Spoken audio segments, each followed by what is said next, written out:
The train doors opened and Clara's carefully planned future shattered in an instant. The man stepping onto the platform wasn't just a stranger, he was silent. Not shy, not reserved, unable to speak. Her mail-order husband had come with a secret that would either destroy them both or teach her what love truly meant. But before you discover how their story unfolds, I need you to do something. Watch this until the very end and comment below with your city name so I can see how far this story travels across the world. The Dakota Territory had a way of stripping people down to their bare essentials. In the spring of 1886, it didn't care about your dreams or your desperation. It only cared whether you could survive. Clara Whitmore understood this better than most.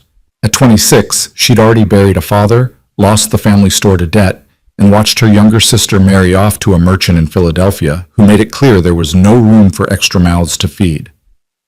Standing on the weather-beaten platform of Redemption Station, Clara clutched a worn leather satchel in one hand and a letter in the other. The letter had been read so many times that the creases threatened to tear through the careful script. Sincerely, Luke. That's how he'd signed every correspondence over the past 4 months. Never with affection, never yours truly, just sincerely, Luke. Should have been a warning sign. The wind picked up, carrying dust and the scent of distant rain. Clara's dark hair, pinned carefully that morning, had already begun to escape its constraints. She'd worn her best dress, a deep green cotton that had seen better days but still held its color. First impressions mattered, even in arranged marriages, especially in arranged marriages. "That'll be the 340 from Bismarck," Old Tom wheezed from his post by the ticket window. He'd been the station master for 30 years and had seen every kind of arrival the territory could offer. "You meeting that mail order fellow?" Clara's jaw tightened. "Mr. Holbrook is my intended husband, yes." "Humph." Old Tom spat tobacco juice onto the platform. "Dangerous business, marrying a man you never met. Could be anybody stepping off that train." "Could be a murderer," Clara's mind supplied unhelpfully. "Could be a drunk. Could be cruel. But he'd written beautiful letters, thoughtful, measured responses to her careful questions. He'd sent money for the wedding license. He'd promised a home with 4 walls and a roof that didn't leak. He'd offered partnership, not poetry, and that had seemed honest enough. The train whistle shrieked across the plains, and Clara's heart lurched into her throat. The locomotive appeared first as a dark smudge against the horizon, then grew into a thundering beast of iron and steam. It pulled into the station with a hiss and groan of brakes, and suddenly Clara couldn't breathe. The corset she'd laced too tight that morning seemed to be crushing her ribs. She smoothed her skirt with trembling hands and tried to arrange her face into something welcoming. The passenger car doors opened. A businessman emerged first, followed by a woman with 2 small children. Then a young couple, clearly newlyweds by the way they couldn't stop touching each other.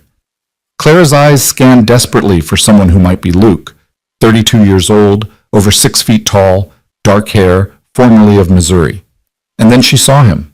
He was the last to step down, and he moved with a careful deliberation that made him seem older than his years. Tall. Yes, definitely over 6 feet. Broad-shouldered beneath a simple brown coat that had been mended at the elbows. Dark hair that needed cutting, touching his collar. But it was his face that made Clara's breath catch. Not because he was handsome, though he was in a rough, weathered way, but because of the absolute stillness in his expression. Their eyes met across 20 feet of platform, and Clara knew with sudden, terrible certainty that something was wrong. Luke Holbrook approached slowly, carrying a single battered trunk on his shoulder as if it weighed nothing. His eyes were a startling blue-gray, like storm clouds over the plains, and they fixed on Clara with an intensity that made her want to step back. But she held her ground, chin lifted, even as her heart hammered against her ribs. He set down the trunk, removed his hat, and just looked at her. "Mr. Holbrook?" Clara's voice came out smaller than she'd intended.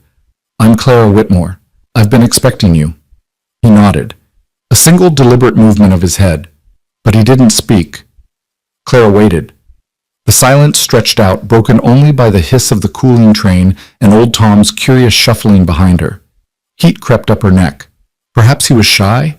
Some men were, she'd heard, when first meeting their brides.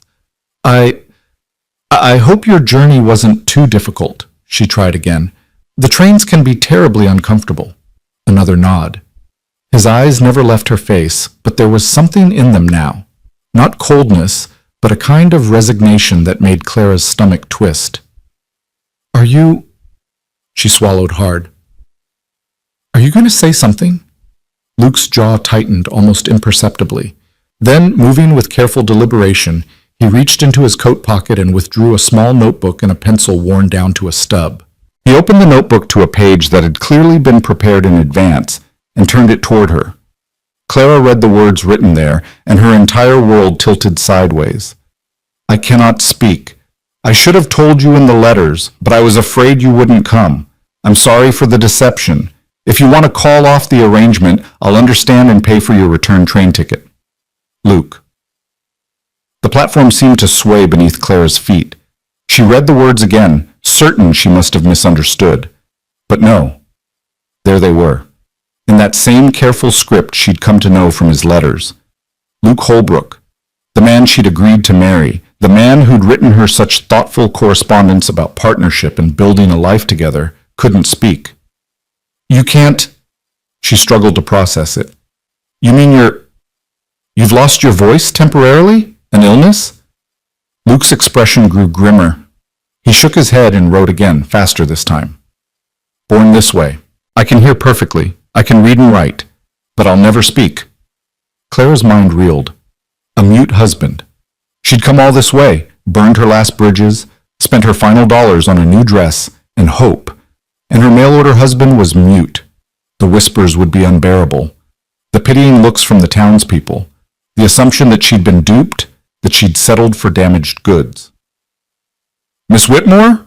Old Tom called from behind her. Everything all right there? Clara turned to see the station master watching with undisguised curiosity, and beyond him several townspeople who'd gathered to witness the arrival of Redemption's newest resident, Mrs. Henderson from the general store, the Yates brothers who ran the livery, Sarah Chen, whose laundry business kept her in everybody's gossip, all of them watching, waiting to see what Clara would do. She turned back to Luke, and for the first time she really looked at him, beyond the shock, beyond her own disappointment.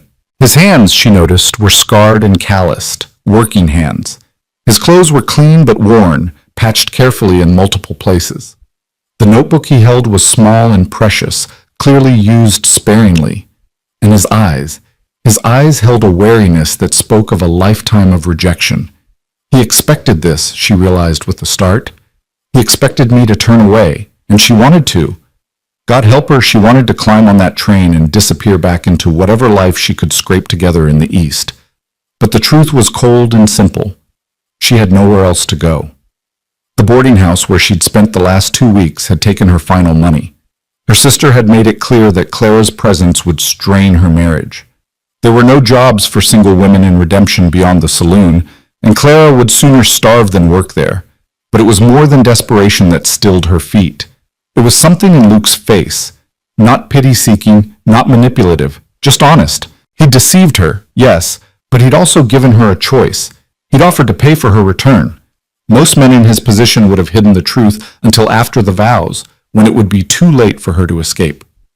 Clara took a deep breath and made a decision that would change everything.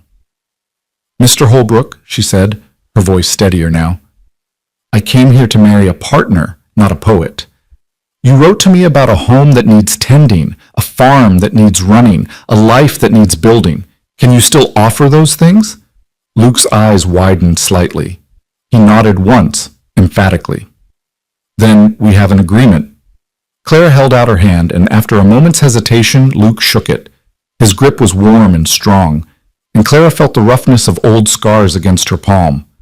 Though I'll expect honesty from now on, no more secrets. Luke's mouth twitched, not quite a smile, but close, and he nodded again. He picked up his trunk, offered Clara his free arm, and together they walked off the platform and into their uncertain future. Behind them, Clara heard Mrs. Henderson's scandalized whisper, Did you see? The man can't even speak. What kind of marriage will that be? Clara's spine stiffened, but she kept walking. She'd show them all exactly what kind of marriage it would be. The wagon ride to Luke's farm took 40 minutes along a rutted dirt road that wound through prairie grass already greening with spring growth. Luke drove with the same quiet competence he seemed to bring to everything, his eyes scanning the horizon constantly, reading the land in ways Clara didn't yet understand. She tried several times to start a conversation before remembering that it would be entirely one-sided. The silence felt oppressive, heavy with all the questions she wanted to ask. Finally, frustrated, she said, "I'll need to learn to stop expecting responses, won't I?" Luke glanced at her, and one corner of his mouth lifted slightly. He couldn't drive the wagon and write simultaneously, but something in his expression suggested amusement. It irritated Clara immensely. "It's not funny," she said sharply. This is going to be very difficult." Luke's half-smile faded. He nodded once, serious now, and Clara felt a stab of guilt. This wasn't easy for him either. She needed to remember that. The farm, when it finally came into view, was smaller than Clara had imagined, but more substantial than she'd feared. The house was a simple rectangular structure with a covered porch, the wood weathered gray but solid-looking.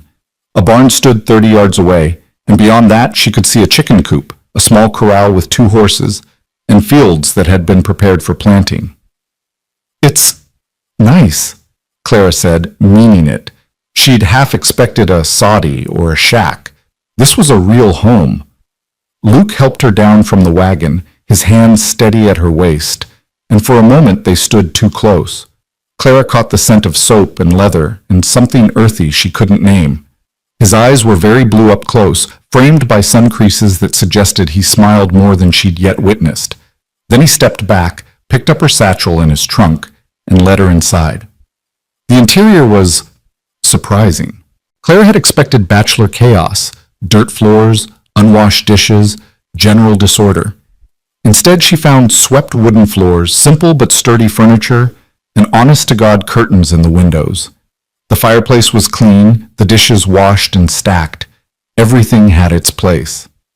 "You did all this yourself?" Clara asked, then felt foolish. Who else would have done it? Luke set down her things and moved to the kitchen area, where he'd clearly prepared for her arrival. There was bread on the counter and a pot of something that smelled like stew warming over the fire. He'd even picked wildflowers, just a handful of prairie roses in a mason jar on the table. Clara's throat tightened unexpectedly. These were the gestures of a man trying his best to make her welcome, working with the limited means available to him. It was more than her father had done when her mother had arrived as a young bride. Luke pulled out a chair for her, then handed her his notebook. He'd already written a new message. "You must be hungry and tired. I made stew. It's not fancy, but it's hot. Your room is there." He pointed to a door off the main room. "I'll sleep in the barn until after the wedding. The ceremony is set for Saturday at the church. That gives you 3 days to change your mind." Clara read it twice. "You're giving me an escape route." Luke nodded and wrote again. "You should have one. Marriage is permanent." "Not if I want to be ruined in the eyes of every decent person from here to Philadelphia," Clara said dryly, but she appreciated the gesture, even if it was impractical. "No, Mr. Holbrook, we've made an agreement. I keep my word." Luke studied her for a long moment, then wrote one more line. "Call me Luke, and thank you." That night, alone in a narrow but clean bedroom with real glass in the window, Clara lay awake staring at the ceiling. From outside, she could hear the night sounds of the prairie, crickets and distant coyotes, and the whisper of wind through grass. It should have been soothing, but her mind wouldn't quiet. She'd agreed to marry a man who couldn't speak, who couldn't tell her good morning or good night, who couldn't call for help if he was injured, who couldn't defend her with words if someone insulted her in town. What would their life look like? How would they manage the 1,000 small conversations that made up a marriage? And yet, she thought of those wildflowers on the table, the clean floors. The way Luke had written, "I can work, I can listen. I hope that's enough." There was a humility in those words that touched something in Clara she hadn't known was still tender. Maybe it would be enough. It would have to be. The next 3 days passed in a strange, suspended way. Clara threw herself into learning the rhythms of Luke's farm, partly to be useful and partly to avoid thinking too hard about Saturday's ceremony. She fed the chickens, gathered eggs, learned which horse was temperamental and which was gentle. She baked bread using Luke's well-stocked pantry and was surprised to find he had good supplies: flour, sugar, even coffee, which was expensive. Luke worked from dawn until dusk, always moving, always productive. He plowed the south field for corn, repaired a section of fence, fixed a loose board on the porch, and he was patient with Clara's constant questions, writing short answers in his notebook or occasionally acting things out with exaggerated gestures that made her laugh despite herself. She learned that he'd come to Dakota Territory 5 years ago from Missouri, where his family had a farm. He'd saved every penny to buy his own land, determined to prove that his silence didn't make him useless. He was 32, had no other family alive, and had decided on a mail-order marriage because, as he wrote bluntly, "No woman in Missouri would look at me twice. At least this way, you knew you were getting a farmer, if not a talker." "That's sad," Clara said when she read that. Luke shrugged, but his eyes were shadowed. He wrote, "It's honest." Clara found herself watching him more than she'd intended. The way his hands moved with such confidence when he worked, the care he took with the animals, speaking to them in a voice that existed only in his expression and touch. The morning she found him feeding an injured bird, fashioning a tiny splint for its wing. With infinite patience, something shifted in her chest. Friday evening, the day before the wedding, Clara sat on the porch watching the sunset paint the sky in shades of orange and purple. Luke came to sit beside her, and for several minutes they just existed in companionable silence. It occurred to Clara that silence wasn't actually absence, it was its own kind of presence, and Luke had learned to fill it with attention. Finally, he pulled out his notebook and wrote, "Are you afraid of tomorrow?" Clara considered lying, then decided on honesty. "Yes." "Aren't you?" Luke nodded. He wrote, "I'm afraid I won't be enough, that you'll regret this." "I'm afraid of the same thing," Clara admitted, "that I'll disappoint you, that this will be, lonely." Luke's hand moved across the page. "Then we're equally terrified." "That's a start." Despite everything, Clara laughed. "I suppose it is." Luke turned toward her, his expression serious, and wrote one more line. "I promise to work hard, to be honest with you, and to listen, really listen, to everything you say. I can't give you words, but I can give you attention." "Is that worth anything?" Clara looked at this man who'd been dealt such a difficult hand by life, and had responded not with bitterness, but with persistence, who kept his home clean and his animals fed and his fences mended, who'd given her choices when he could have trapped her, who wrote to her with such careful thought, making every word count because he couldn't afford to waste them. "Yes," she said softly. "Luke, I think it might be worth everything." But Saturday dawned clear and warm, a rare gift from the Dakota Territory. Clara dressed in her green dress, still her best, still worn, and pinned her hair up with extra care. Her hands shook only a little. In the mirror, she looked pale, but determined. The ceremony was held at the small white church on Redemption's main street. Pastor Williams had a kind face and asked no uncomfortable questions, though his wife stared at Luke with undisguised curiosity throughout the brief service. A few townspeople attended out of either genuine good wishes or morbid interest. Clara couldn't tell which. When Pastor Williams asked Luke to repeat his vows, there was an awkward pause. Then Clara, thinking quickly, said, "Pastor, my husband has prepared his vows in writing. May he present them that way?" The pastor looked uncertain, but nodded. Luke pulled out a page from his notebook, clearly prepared ahead of time, and handed it to the pastor to read aloud. "I, Luke Holbrook, take you, Clara Whitmore, to be my lawfully wedded wife. I promise to provide for you, to protect you, to honor you with my actions when I cannot honor you with words. I promise to listen to you, to value your thoughts, and to build a life with you based on honesty and partnership. I make this vow before God and these witnesses, and I will keep it until my last breath." Clara's eyes stung. The vows were simple but profound, and somehow, written in Luke's careful hand and read by the pastor, they felt more real than any spoken words could have been. When it was her turn, she spoke her vows directly to Luke, looking into those storm cloud eyes. "I, Clara Whitmore, take you, Luke Holbrook, to be my lawfully wedded husband. I promise to stand beside you, to speak for both of us when needed, to listen not just to words but to all the ways you communicate. I promise to build this life with you as true partners. I make this vow freely and will honor it all my days." "Then by the power vested in me," Pastor Williams intoned, I now pronounce you husband and wife. Luke, you may kiss your bride." Luke's eyes widened slightly. Clearly, he hadn't thought that far ahead. Clara's heart hammered as he leaned down slowly, giving her time to pull away if she wanted. His lips brushed hers softly, briefly, and she caught again that scent of soap and leather and spring rain.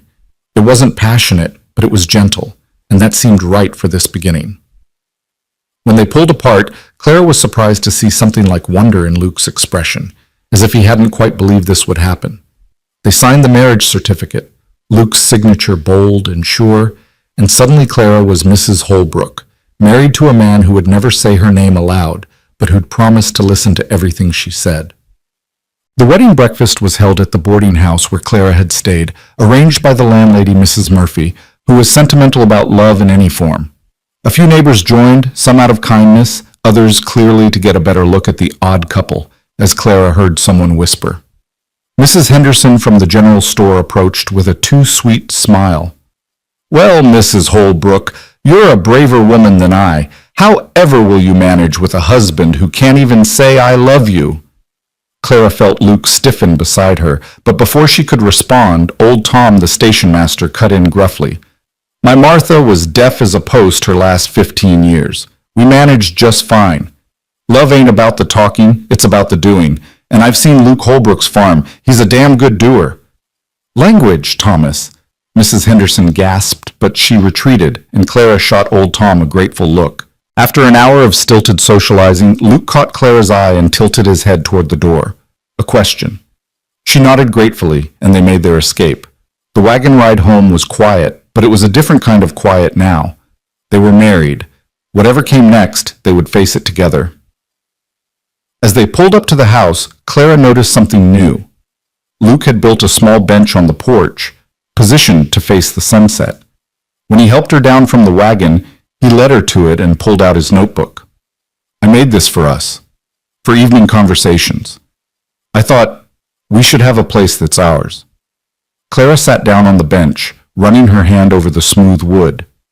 He'd sanded it carefully, made sure there would be no splinters. Another small gesture, another way of speaking without words. "It's perfect," she said. "Luke, it's perfect." He sat beside her, and they watched the sun sink toward the horizon. Clara's hand rested on the bench between them, and after a moment Luke's hand covered it, tentative, asking permission.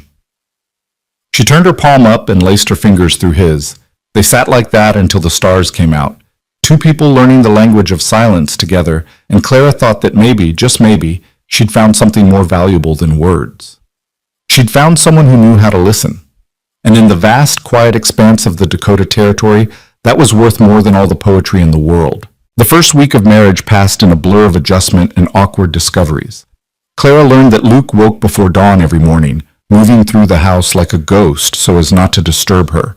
She learned that he took his coffee black and strong, that he had a sweet tooth for molasses cookies, and that he couldn't abide waste of any kind.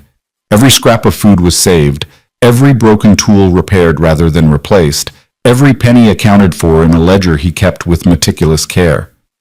What surprised Clara most was how loud silence could be. In her father's house, there had always been noise. Her father's booming voice, the clatter of the store, customers coming and going. Here, the quiet pressed in from all sides, broken only by the creak of floorboards, the pop of the fire, and Clara's own voice, which she found herself using more than ever just to fill the emptiness. "I think the hens are laying better since I started talking to them," she announced one morning over breakfast, desperate to make conversation.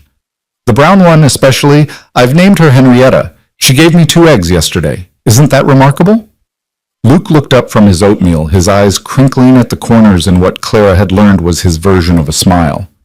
He reached for his notebook, which lived permanently on the table now, and wrote, "The chickens appreciate having a woman around. They were lonely with just me." "Were you lonely?" The question slipped out before Clara could stop it. Luke's hand paused over the page. He considered for a long moment before writing. "Yes, very. But I got used to it." "You shouldn't have to get used to loneliness," Clara said softly. Luke's response came slower this time.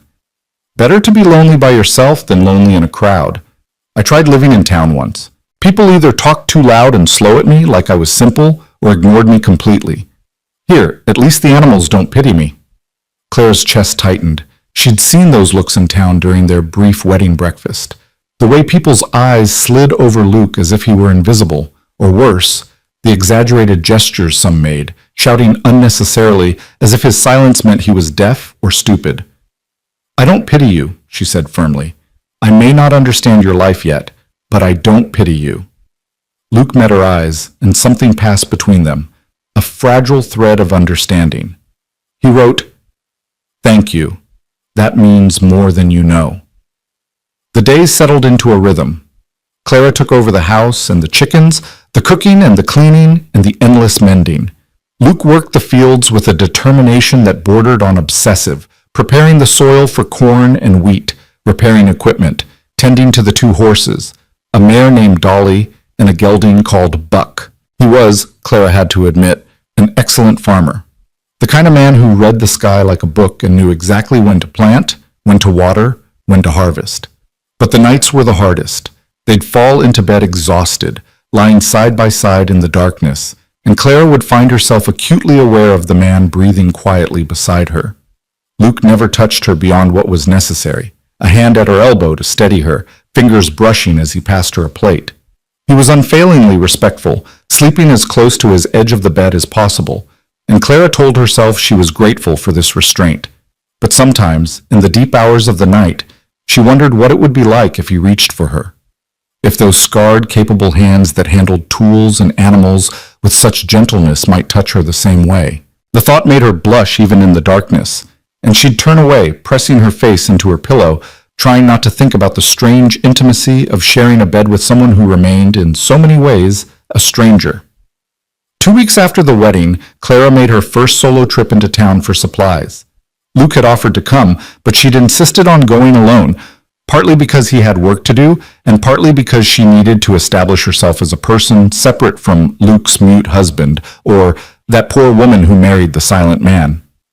The general store was busy when she arrived, filled with the usual Saturday crowd. Mrs. Henderson presided over the counter like a queen, her sharp eyes missing nothing. "Well, if it isn't Mrs. Holbrook," she announced loudly, and Clara felt every head in the store turn toward her. "How is married life treating you, dear? Managing all right?" "Very well, thank you," Clara said crisply, pulling out her list. "I need flour, sugar, yeast, and coffee, please." Of course, of course." Mrs. Henderson bustled about gathering items, but her mouth kept moving. "It must be so quiet out at that farm. Don't you get lonely with no one to talk to?" "My husband and I communicate just fine," Clara said, keeping her voice level. "Oh, I'm sure you do, dear. But it's not the same as real conversation, is it? A woman needs words." Mrs. Henderson's tone was sympathetic, but her eyes were avid with curiosity. "My Harold talks my ear off most days, but I'd rather that than silence." Clara felt her temper rising, but forced it down. "Luke listens better than any man I've ever known. That's worth more than empty chatter." "If you say so, dear." Mrs. Henderson clearly didn't believe it. "Though I do wonder, how will you manage when there are children? A father needs to be able to speak to his—" "Excuse me," a voice cut in. Clara turned to see Sarah Chen, the woman who ran the laundry business. She was Chinese-American, and Clara had heard whispers about her own unconventional story. Something about a grandmother who'd come over with railroad workers and refused to leave when everyone expected her to. "Mrs. Holbrook, I wanted to thank your husband for fixing my wagon wheel last month. He wouldn't accept payment, but it saved me considerable expense." "Oh," Clara said, surprised. "I didn't know about that." "He's a good man," Sarah said firmly, loud enough for everyone to hear. "Helps people without being asked, doesn't gossip, keeps his word. Those are rare qualities. You're lucky to have him." "Thank you," Clara managed, feeling a rush of gratitude toward this woman she barely knew. "I think I am lucky." Mrs. Henderson sniffed disapprovingly, but wrapped Clara's purchases in silence. As Clara paid and gathered her parcels, she became aware of other eyes on her, some sympathetic, some judgmental, all curious. The weight of their attention made her skin prickle. Outside, loading her purchases into the wagon, Clara was approached by a young woman she recognized vaguely from church. Pretty, blonde, Couldn't have been more than 19. Mrs. Holbrook? The girl twisted her hands nervously. I'm Emma Yates. My brothers run the livery. Yes, I remember. Hello, Emma. I just wanted to say... Emma glanced around as if checking for eavesdroppers. Mr. Holbrook, Luke, he was kind to me once when I was younger. Some boys were teasing me, saying cruel things, and he didn't say anything, of course, but he stood there until they left. He made sure I got home safe. She blushed. I always thought he was a good man, better than most who talk too much and say nothing worth hearing. Clara found herself smiling. Thank you for telling me that. Emma nodded and hurried away, and Clara climbed onto the wagon seat, feeling somehow lighter. Luke had a history here, had built a quiet reputation through actions rather than words. It mattered to know that. The ride home took her past the open prairie, and Clara found herself thinking about what Mrs. Henderson had said. About children. They hadn't discussed it, hadn't discussed much of anything important, really. They'd been too busy figuring out how to exist together day by day. But eventually, that conversation would need to happen. Eventually, this marriage would need to become something more than two people sharing space and silence. The thought made her nervous and uncertain in ways she couldn't quite name. When she arrived home, she found Luke in the barn, grooming Dolly with long, patient strokes. He looked up when Clara's shadow fell across the doorway, and his whole face changed, softened, warmed. It was remarkable how expressive he could be without words once you learned to look. I'm back, Clara announced unnecessarily. Sarah Chen says thank you for fixing her wagon wheel. You didn't mention that. Luke shrugged and reached for the notebook he kept in his shirt pocket. It was nothing, just a loose spoke. It wasn't nothing to her, Clara said. Emma Yates also spoke to me. She remembered you being kind to her. Luke looked uncomfortable, ducking his head as he returned to brushing the mare. Clara watched him work for a moment, then gathered her courage. Luke, can we talk tonight? Really talk, I mean, about things. His hand stilled on the brush. He turned to face her fully, his expression cautious but open. He nodded once. Good, Clara said, though her stomach fluttered nervously. Good. I'll make supper. That evening, after the dishes were washed and put away, they sat together on the porch bench Luke had built. The sun was setting in streaks of gold and crimson, and somewhere in the distance a coyote called to its pack. Clara twisted her hands in her lap, trying to find the right words. I've been thinking about what people in town said today, about our marriage, about how we manage. Luke pulled out his notebook, but Clara stopped him with a hand on his arm. Just listen first, please. He nodded, giving her his full attention in that intense way he had. I know this isn't a love match, Clara continued. We both entered into this as a practical arrangement, but we're married now, and I think we need to decide what kind of marriage we want this to be. Are we partners? Friends? Just two people sharing space? Luke considered this, then wrote carefully, What do you want us to be? I don't know yet, Clara admitted, but I know I don't want us to be strangers who happen to live in the same house. I want to understand you better, and I want you to understand me. Luke's pen moved again. Ask me anything. Clara took a breath. The letters you wrote to me, they were so thoughtful. How did you learn to write like that? Luke's expression grew distant with memory. He wrote slowly, My mother taught me. She was a school teacher before she married my father. When she realized I couldn't speak, she made sure I could read and write better than anyone.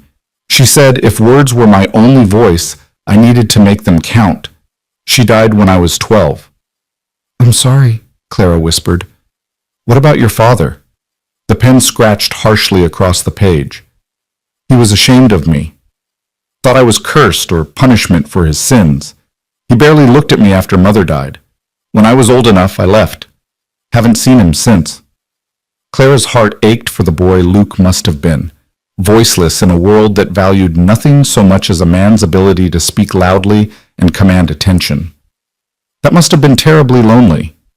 It was, Luke wrote, but it taught me to be self-sufficient and to appreciate people who see past the silence.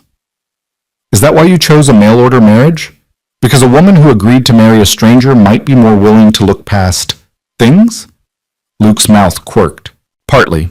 Also because no woman in Missouri would look at me twice. I'm not handsome enough to make up for being mute, and I have no family fortune. At least this way I could offer land and a home. Something concrete. You are handsome, Clara said, then blushed furiously. I mean, you're not unpleasant to look at. That's not the issue. Luke's eyebrows rose and his eyes held unmistakable amusement. He wrote, Thank you. You're not unpleasant to look at either. Despite her embarrassment, Clara laughed. Well, I'm glad we've established that we can both tolerate each other's faces. They sat in companionable silence for a moment. Then Luke wrote again. My turn to ask questions? Fair enough. Why did you agree to this? To marrying a stranger and coming to Dakota Territory? Clara had known this question would come eventually. She stared out at the darkening prairie, gathering her thoughts. My father died 2 years ago. He'd kept our debts hidden from me. Thought he'd be able to fix things before I found out. But when he died, the creditors came immediately. We lost the store, the house, everything. My sister Eliza had already married a merchant in Philadelphia. He let me stay with them for a while, but she swallowed hard. He made it clear I was a burden. Eliza was caught in the middle. I couldn't stay. Luke's hand covered hers on the bench, a gesture of comfort. I tried to find work, Clara continued, but there's not much available for unmarried women without family. Teaching requires certificates I don't have. Factory work is dangerous and pays almost nothing. The only other options were... She didn't need to finish that sentence. When I saw your advertisement, it seemed like a chance to have a home again, to be useful instead of pitied, even if it meant marrying a stranger. Luke wrote, Do you regret it? Clara considered the question honestly. I regret that you weren't truthful in your letters. I regret that I don't know how this will work yet. But do I regret being here, having a roof over my head, having purpose? No, I don't regret that. That's not exactly a ringing endorsement of matrimony. It's honest, Clara said, echoing his words from days earlier. I think we owe each other honesty, don't we? Luke nodded. He wrote one more line. I'll try to be the husband you deserve, even if I can't be the one you wanted. Luke, Clara turned to face him fully. I didn't want anyone. I needed security, and you offered it. Maybe that's not romantic, but it's true. And now that I'm here, I'd like to try to build something real, not just security, but partnership, maybe even friendship. Luke's eyes searched her face in the fading light. Then he wrote, I'd like that too, more than I can say. The irony of that last phrase hung between them for a moment before they both smiled. Sad, understanding smiles that acknowledged the strange reality of their situation. We're quite a pair, aren't we? Clara said softly. A woman with nowhere else to go and a man no one else would take. Luke shook his head and wrote firmly, a woman brave enough to start over and a man patient enough to wait for someone worth waiting for. Clara's throat tightened. That's a kinder way to put it. It's a truer way. They sat together until the stars emerged, neither speaking or not speaking, just existing in each other's presence. And Clara thought that maybe this was what marriage could be, not grand passion or constant conversation, but this quiet acceptance, this willingness to sit beside someone and let the silence be companionable rather than lonely. It wasn't what she dreamed of as a girl, but then again, girlhood dreams rarely survived contact with reality. This was what she had: a farm on the prairie, a husband who couldn't speak but who listened with his entire being, and a future that remained uncertain but possible. For now, that was enough. The following weeks brought spring in earnest, and with it, a deluge of work. The fields needed planting, the garden needed tending, the chickens seemed determined to escape their coop at every opportunity, and the roof developed a leak during a torrential rainstorm that had Luke up at midnight trying to patch it, while Clara held the ladder and worried he'd break his neck. Through it all, they developed their own peculiar rhythm of communication. Clara learned to read Luke's gestures. A tilt of his head meant he was listening closely. A particular set to his shoulders meant he was frustrated. A softening around his eyes meant he was pleased. Luke, in turn, seemed to anticipate Clara's needs before she voiced them, appearing with water when she was thirsty from garden work, mending her favorite shawl without being asked, leaving small gifts he'd carved from wood, a spoon, a comb, a bird in flight. You don't have to keep making me things, Clara told him one evening, holding up a beautifully carved hairpin he'd left on her pillow. Luke's response was immediate. I like making you things. Let me. Why? He thought for a long moment before writing, because I can't tell you with words that I'm glad you're here. So I tell you with my hands. Clara traced the delicate carving of a rose on the hairpin, her eyes stinging. Luke Holbrook, you're going to make me cry, and I'm not a woman who cries easily. His mouth quirked, but his eyes were serious. You're allowed to cry. I won't judge you for it.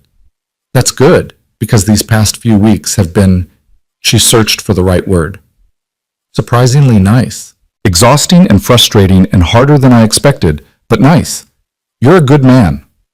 Luke ducked his head, clearly uncomfortable with the praise, and changed the subject by pointing to the vegetables sprouting in the garden, a clear invitation to discuss something less emotionally fraught. Clara let him deflect, but she filed away the moment in her memory. Luke didn't accept compliments easily, she'd learned. Criticism rolled off him. He'd endured too much of it to be wounded by it now, but genuine appreciation seemed to undo him completely. She wondered how long it had been since anyone had told him he was good at something, worthy of being valued. In early May, 3 weeks after the wedding, they attended Sunday services together for the first time since becoming husband and wife. Clara had been dreading it, the whispers, the stares, the inevitable questions about how they were managing. But Luke had written that it was important for people to see them as a united front, and Clara had to agree. The service itself was unremarkable. Pastor Williams preached about patience and faith, and the congregation sang hymns while Luke stood silent beside Clara, holding the hymnal even though he couldn't join in. She felt his presence like a warm, solid wall at her side, protective, steady. After the service, as they made their way toward the wagon, they were intercepted by a tall man with silver-streaked hair and the bearing of someone accustomed to being obeyed. Holbrook, the man said curtly, not quite a greeting. His eyes barely acknowledged Clara's existence. Heard you're growing corn this season. Hope you know what you're doing. Last thing we need is amateur farming driving down everyone's yield. Luke's jaw tightened almost imperceptibly. He pulled out his notebook, but the man, whoever he was, didn't wait. Can't hear you if you write, can I? Should have stuck to what you know instead of trying to expand. He walked away without another word, leaving Clara seething. Who was that insufferable man? She demanded. Luke wrote grimly, Robert Crenshaw. Owns the largest farm in the county. Thinks that makes him everyone's superior. He's horrible. He's always been horrible, especially to me. Why? Luke hesitated, then wrote, When I first came to Redemption, I worked for him for a season. He discovered I couldn't speak and decided that meant he could pay me half wages. When I protested in writing, he tore up my contract and told me no one would believe a mute anyway. He said I should be grateful anyone gave me work at all. Clara felt rage bubble up in her chest. That's theft! That's legal, Luke wrote, or close enough. His word against mine, and I can't speak in my own defense. That's not right. Luke's smile was bitter. No, but it's reality. They drove home in tense silence, Clara fuming on Luke's behalf, while he seemed resigned to the injustice. But that evening, as they sat on their porch, Clara made a decision. I'm going to learn, she announced. Luke looked up from the piece of wood he was carving, questioning. I'm going to learn everything about farming, Clara clarified. Crop rotation, soil conditions, weather patterns, market prices, all of it, so that when men like Crenshaw try to dismiss you, I can speak for both of us, with facts and knowledge they can't argue with. Luke stared at her for a long moment, something complicated crossing his face. Then he wrote, "You'd do that?" "I'm your wife," Clara said simply. "If people won't hear you, they'll have to hear me, and I'll make sure they know every word comes from your knowledge and your work." Luke set down his carving and his notebook, then did something unexpected. He reached out and pulled Clara into an embrace. It was the first time he'd initiated physical contact beyond necessary touches, and Clara stiffened in surprise before relaxing into it. He smelled like sawdust and soap and something indefinably Luke. His arms were strong around her, and she could feel his heart beating against her cheek. When he finally released her, his eyes were bright with emotion. He wrote quickly, "Thank you. You didn't have to offer that." "Yes, I did," Clara said firmly. We're partners, remember? That means facing things together. That night, lying in bed with Luke's breathing steady beside her in the darkness, Clara realized something had shifted between them. They weren't strangers anymore. They weren't quite friends or lovers or whatever married couples were supposed to be. But they were something growing, something real. And Clara found herself hoping, for the first time since she'd stepped off that train, that this strange marriage might become something worth having. Not just for survival or security, but for its own sake. In the morning, Luke began teaching her everything he knew about farming, writing long, detailed explanations in his notebook while Clara took notes and asked endless questions. She learned about crop rotation and pest management, about reading the sky for weather patterns, about the delicate balance of planting too early versus too late. Luke was a patient teacher, never making her feel foolish for not knowing things, always willing to explain multiple times until she understood. And Clara discovered she had a natural aptitude for the work. Her father's head for numbers translated well to calculating crop yields and market projections, and her careful attention to detail served her well in learning the subtle signs of plant disease or soil depletion. I think Henrietta is broody, Clara announced one morning at breakfast, referring to her favorite hen. She's been sitting on the same nest for 3 days and pecks at me when I try to collect eggs. Luke nodded and wrote, Leave her. We could use more chickens. How long does it take? About 3 weeks. She'll hatch them on her own. Just make sure she has food and water nearby so she doesn't have to leave the nest long. Clara made a note of this in her own notebook. She'd started keeping one to track everything she learned. And then we'll have baby chickens? Chicks, Luke corrected gently. If all goes well, yes. This is rather exciting, Clara said, surprising herself. A few months ago, she'd been living in Philadelphia, helping her sister manage a household, dreaming of nothing more ambitious than perhaps securing a position as a governess. Now she was learning to farm, tending chickens, planning crop yields. It was exhausting and occasionally overwhelming, but it was also engaging. She mattered here in a way she hadn't mattered in years. Luke was watching her with that expression she'd come to recognize, pleased and a little surprised, as if he kept expecting her to regret this life, and was grateful when she didn't. What? Clara asked. He wrote, You're blooming out here, like the prairie roses. Clara felt heat rise in her cheeks. That's rather poetic for a farmer. I contain multitudes, Luke wrote, and his eyes crinkled with humor. Yes, Clara said softly. You do. The moment stretched between them, charged with something Clara couldn't quite name. Then Luke cleared his throat, a sound she heard so rarely it startled her, and stood to gather his tools for the day's work. But as he passed Clara's chair, his hand brushed her shoulder, a fleeting touch that might have been accidental, but felt deliberate. Clara sat very still, feeling the warmth of that brief contact long after he'd gone outside.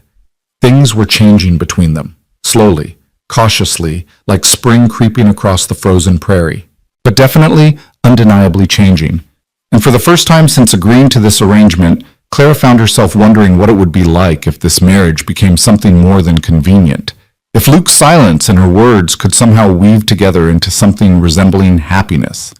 The thought both terrified and thrilled her in equal measure. The shift in their relationship became more evident as May deepened into June. Clara caught herself watching Luke more often, the way his muscles moved beneath his shirt when he lifted fence posts, the concentration on his face when he carved in the evenings, the gentleness in his hands when he treated a cut on her finger after she'd sliced it washing dishes. He'd held her hand so carefully, cleaning the wound with whiskey that stung, wrapping it in clean cloth with movements that were almost tender. His eyes had met hers, and Clara had felt something flutter in her chest that had nothing to do with the pain. You're very good at this, she'd murmured, and Luke had written quickly, I've had to take care of myself for a long time. You learn. Well, I'm grateful you learned, Clara had said, and Luke's ears had turned red in a way she was beginning to find endearing. They fell into evening routines that felt almost like courtship, though Clara wasn't sure if that was what they were doing.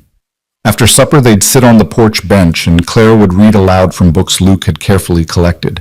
Shakespeare, Dickens, Whitman. Luke would carve while she read, his knife moving in steady strokes, creating birds and flowers and abstract shapes that seemed to reflect whatever emotion the story stirred in him. Do you have a favorite? Clara asked one evening, closing a volume of poetry. Luke thought for a moment, then wrote, Whitman, I sing the body electric, the way he finds divinity in ordinary things. Read me your favorite part, Clara said, then caught herself. Oh, I'm sorry, I didn't think... But Luke was already flipping through the book, finding the page and pointing to a passage. Clara read it aloud. If anything is sacred, the human body is sacred. She looked up to find Luke watching her intently. Why this part? He wrote slowly, choosing words carefully. Because people like me, we're often treated as if our bodies betray us, as if being unable to speak makes us less human. But Whitman says the body itself is sacred, regardless of what it can or cannot do. I held on to that idea during hard times. Clara's throat tightened. Your body isn't a betrayal, Luke. It's just different. Tell that to the people who treated me like I was cursed, he wrote, but without bitterness now, just statement of fact. Then they're fools, Clara said fiercely. You work harder than any man I've known. You're kinder than most. You listen better than anyone with a voice ever has. If they can't see that, the lack is in them, not you. Luke stared at her, something raw and vulnerable in his expression. Then he reached out and tucked a strand of hair behind her ear, a gesture so intimate and unexpected that Clara's breath caught. His fingers lingered for just a moment at her cheek before he pulled back, looking almost shocked at his own boldness. Neither of them mentioned it, but Clara felt the warmth of that touch for hours afterward. The heat of summer arrived with a vengeance in late June, turning the prairie into a furnace. Clara learned to work in the early mornings and late evenings, resting during the brutal midday hours when even the chickens sought shade. Luke worked through it all with grim determination, coming in for meals covered in dust and sweat, his shirt clinging to him in ways that made Clara look away quickly and then, despite herself, look back. She was attracted to him. The realization had crept up on her gradually, but now it was undeniable. She noticed the breadth of his shoulders, the strength in his forearms, the rare smiles that transformed his usually serious face. She found herself wanting to touch him, to smooth the furrow from his brow when he was worried, to trace the scars on his hands and learn the story of each one, to discover if his hair was as soft as it looked. It was confusing and frustrating because she didn't know if Luke felt the same. He was unfailingly respectful, still sleeping as far from her as possible in their bed, never taking liberties. Sometimes she caught him watching her with an expression she couldn't read, but he always looked away quickly when noticed.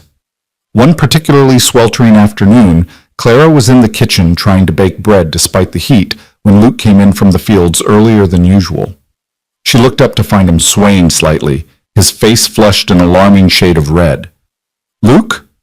She dropped the dough and hurried to him. Are you all right? He tried to pull out his notebook, but his hands were shaking. Clara guided him to a chair, alarmed by how hot his skin felt beneath her fingers. You have heat stroke, she said, recognizing the signs from a summer when one of her father's employees had collapsed in similar fashion. Don't try to write, just sit still. She brought cool water, made him drink it slowly, then wet a cloth and pressed it to his forehead and neck. Luke's eyes were closed, his breathing shallow. Clara knelt beside him, one hand at his wrist checking his pulse, the other holding the cloth to his burning skin. You absolute fool, she muttered, but her voice shook with fear. Working through the worst heat of the day, you could have died out there. Luke's eyes opened, focusing on her with effort. He tried to reach for his notebook again, but Clara stopped him. No writing. You need to rest, just... She hesitated, then made a decision. Nod if you understand me. He nodded weakly. Good. Now, can you stand? We need to get you somewhere cooler. Another nod. Clara helped him up, supporting his weight as they made their way to the bedroom. It was marginally cooler there, with the curtains drawn against the sun. She helped him onto the bed, then brought more water and cloths. For the next hour, Clara tended to him with single-minded focus, changing the cool cloths, making him drink, watching anxiously as his color slowly returned to something approaching normal. Luke drifted in and out of consciousness, and Clara found herself talking to him constantly, partly to keep him awake, partly to calm her own racing heart. You scared me, she admitted, wringing out another cloth. I know you're used to working alone, to pushing through everything, but you have someone else to consider now. If something happened to you, she swallowed hard. I wouldn't just lose a husband, Luke. I'd lose my friend, and I have so few of those that I can't afford to be careless with the ones I have. Luke's hand found hers, squeezing weakly. His eyes opened, clearer now, and in them Clara saw gratitude and something else, something that made her pulse quicken. You're going to be fine, she said, more to convince herself than him. But tomorrow you work early mornings only, and you take breaks. I don't care how much needs to be done. Luke's mouth quirked in what might have been amusement or agreement. He tugged her hand gently, and Clara understood. He wanted his notebook. She retrieved it from where it had fallen. His writing was shaky but legible. I'm sorry I worried you. Not used to having someone who'd care if I collapsed. Well, you do now, Clara said firmly. So you'd better take care of yourself, because I refuse to be widowed at 26. I'll try, he wrote. Then after a pause, thank you for taking care of me. That's what wives do, Clara said, then found herself adding softly, that's what people who care about each other do. Luke's eyes searched hers, and Clara felt the air between them shift, charged with something unspoken but powerful. She was kneeling beside the bed, still holding his hand, and Luke was looking at her like she was something precious.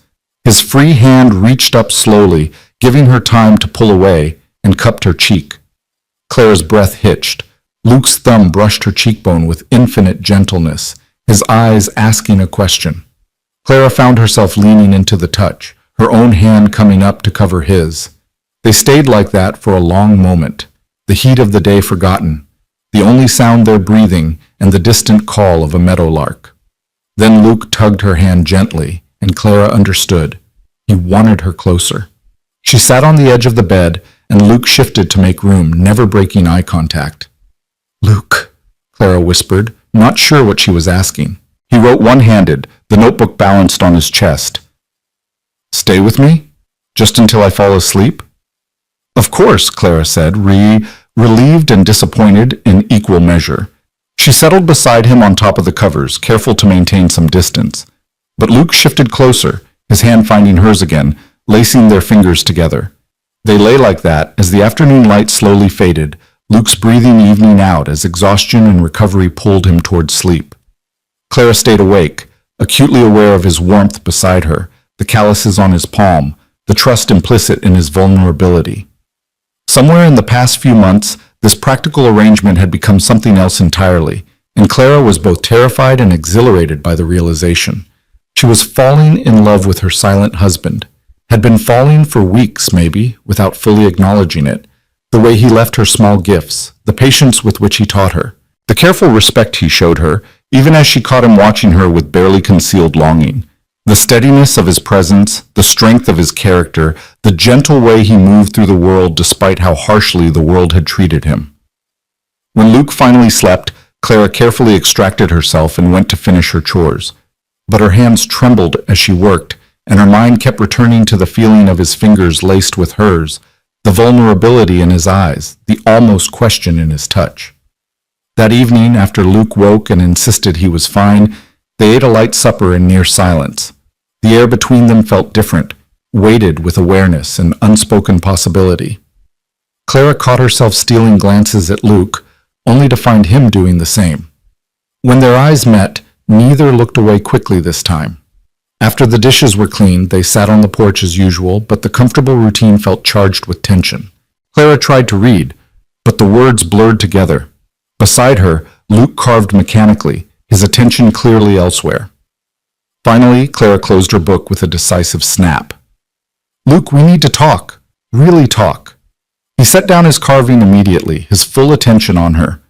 She appreciated that about him. When she spoke, he listened with his entire being. Clara took a breath, gathering courage. This arrangement we have, this marriage, it's not what either of us expected, but it's become something, at least for me. And I need to know if... She faltered, then forced herself to continue. I need to know what you're thinking, what you're feeling, because I can't keep guessing. Luke nodded slowly, then began writing in his notebook. It took several minutes, and Clara waited, her heart hammering. Finally, he turned the page toward her. I'm thinking that I'm the luckiest man in Dakota Territory.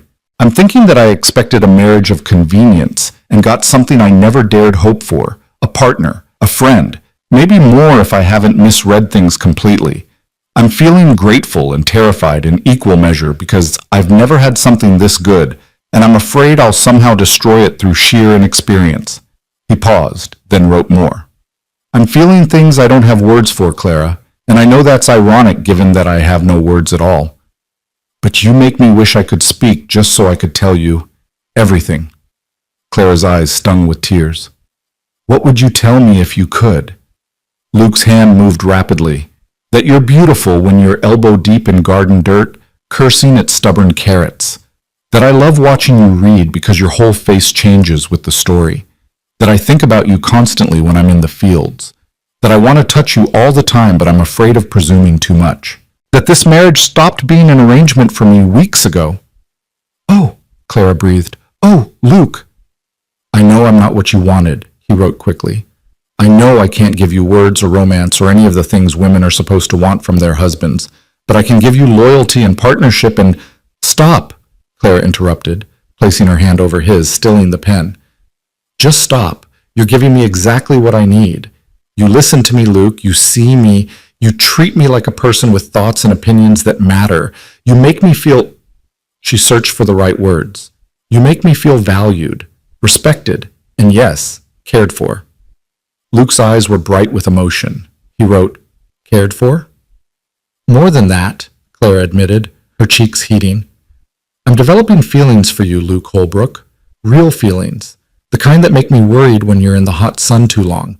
The kind that make me want to be near you even when there's work to be done. The kind that make me think about— She couldn't quite finish that sentence. Luke's hand came up to cup her face, the same gesture he'd made earlier, but more confident now. His eyes asked permission, and Clara gave it with a small nod. He leaned in slowly, giving her every opportunity to change her mind, and pressed his lips to hers. It was nothing like the brief, formal kiss at their wedding. This was soft and searching, tentative but warm. Luke's hand slid to the back of her neck, and Clara's fingers gripped his shirt, pulling him closer. The kiss deepened, and Clara felt heat bloom through her body, want and need and affection all tangled together.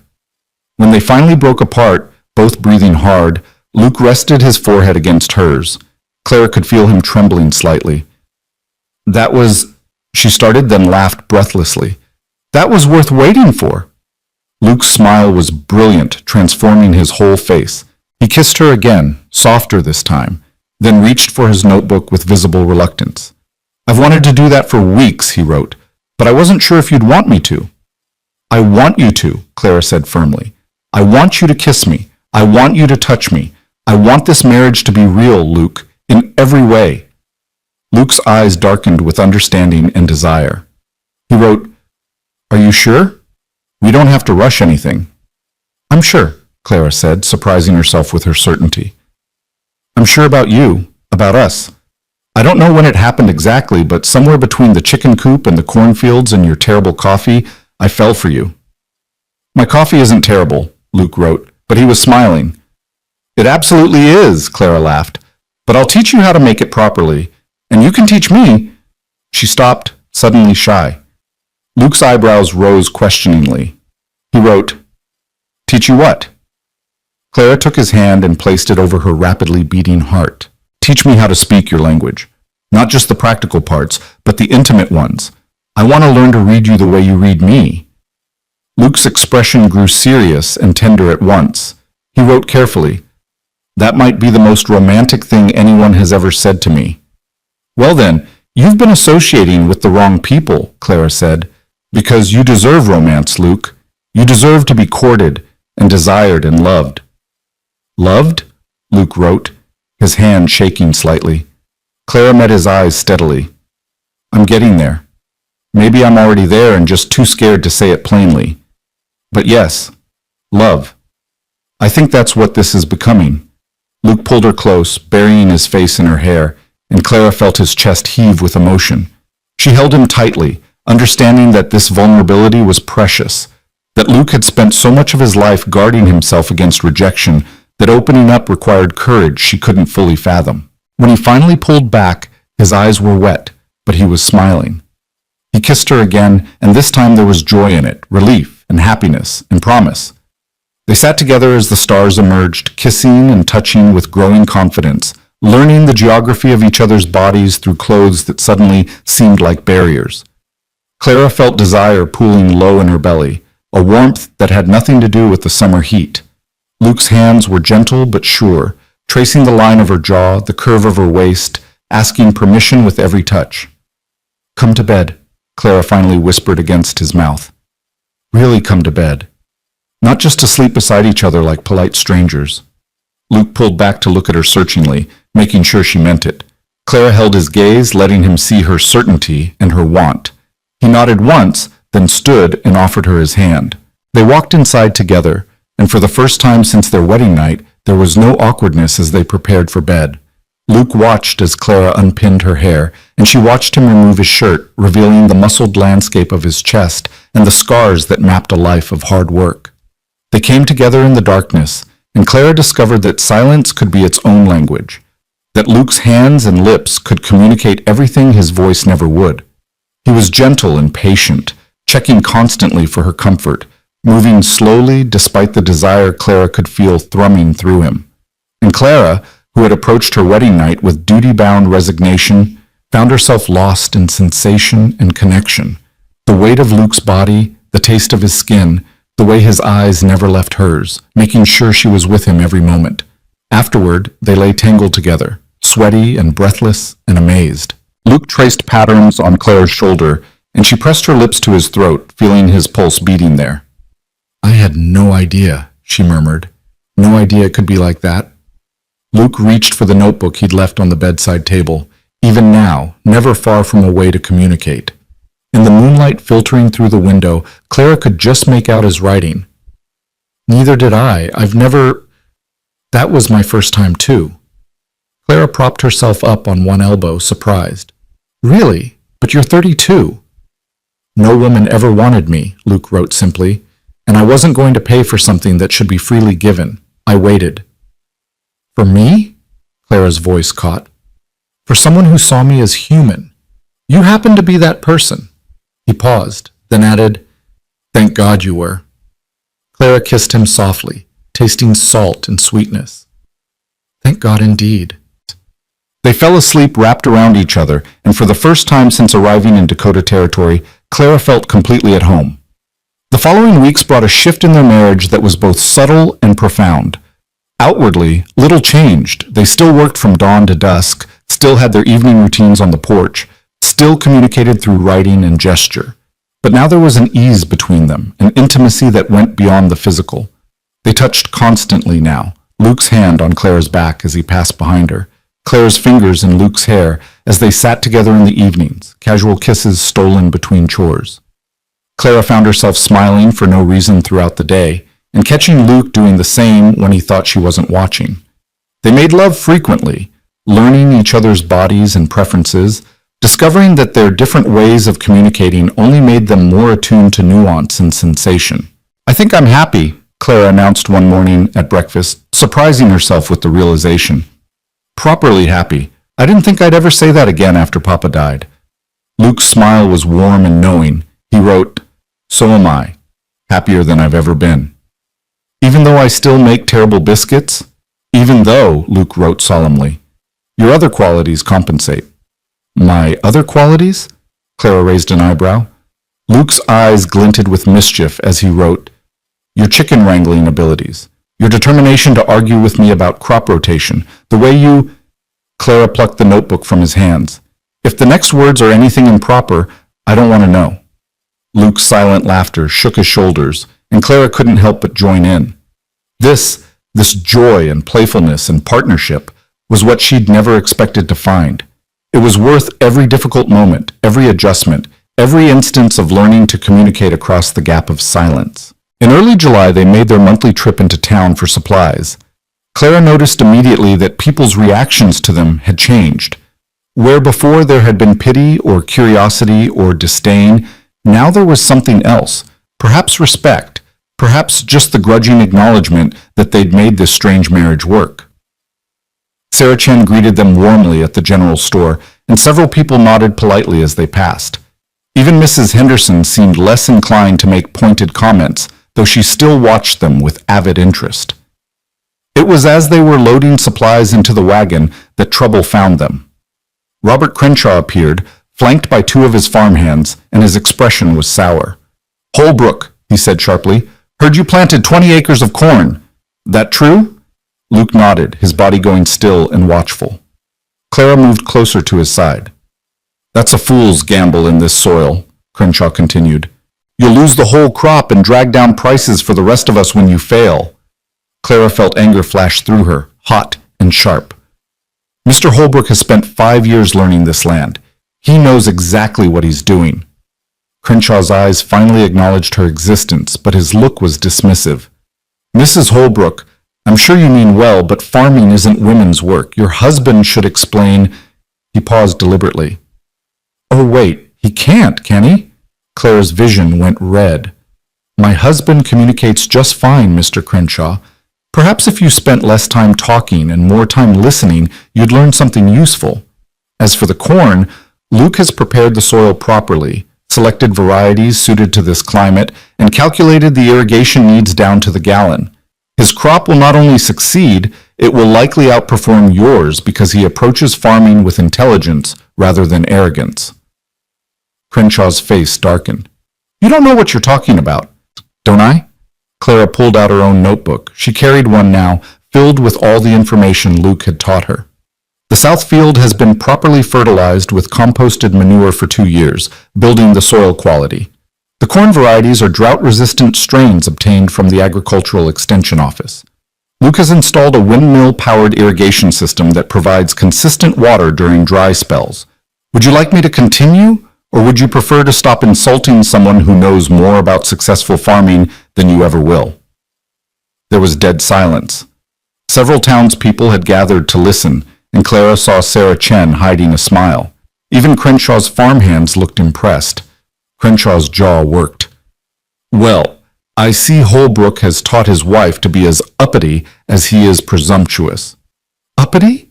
Clara's voice could have cut glass. "I'm defending my husband's reputation against baseless attacks from a man too insecure to acknowledge that someone he dismissed as inferior might actually be more skilled than him."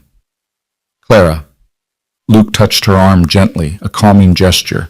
But when Clara looked at him, his eyes were shining with pride and something like awe.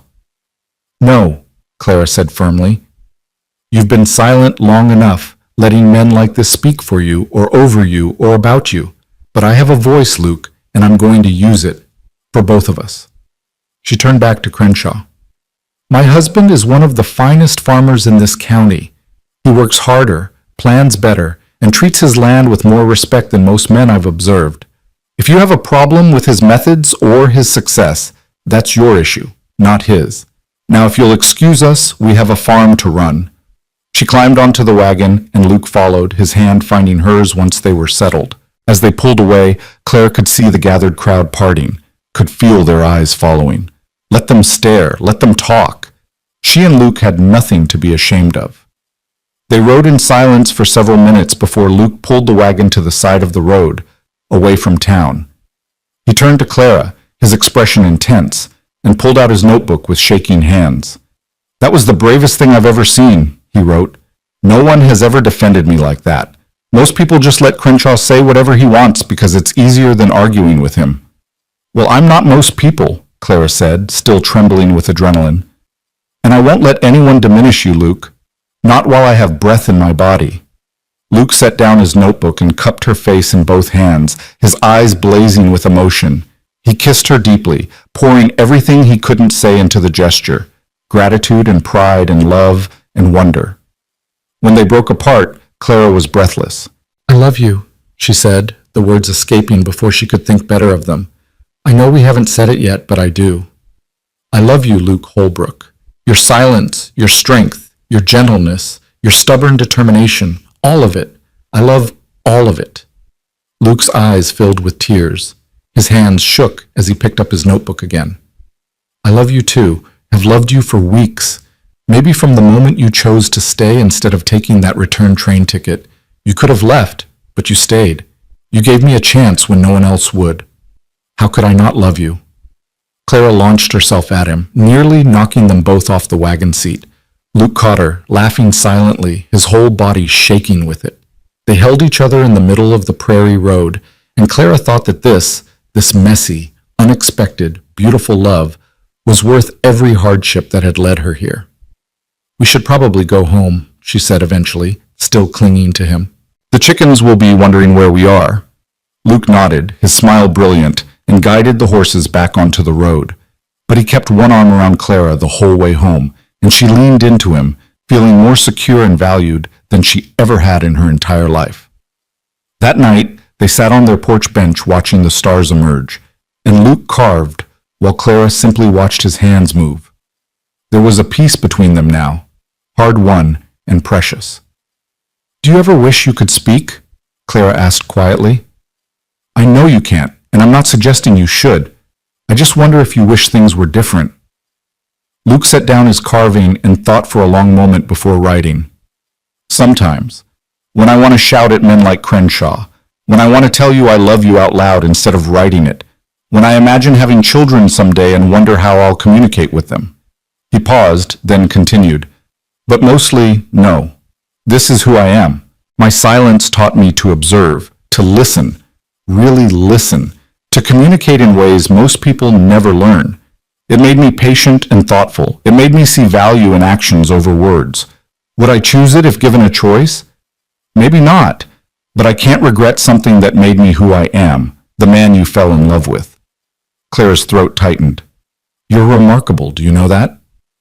"I'm ordinary," Luke wrote. "Just a man who learned to work with what he has instead of mourning what he doesn't." "That's what makes you remarkable," Clara insisted. She took his scarred hand in hers, tracing the lines. "These hands speak volumes, Luke. Every callus, every scar tells a story of perseverance and hard work. You don't need words when your whole life is an eloquent testimony to your character." Luke pulled her close, and they sat like that as the summer night deepened around them.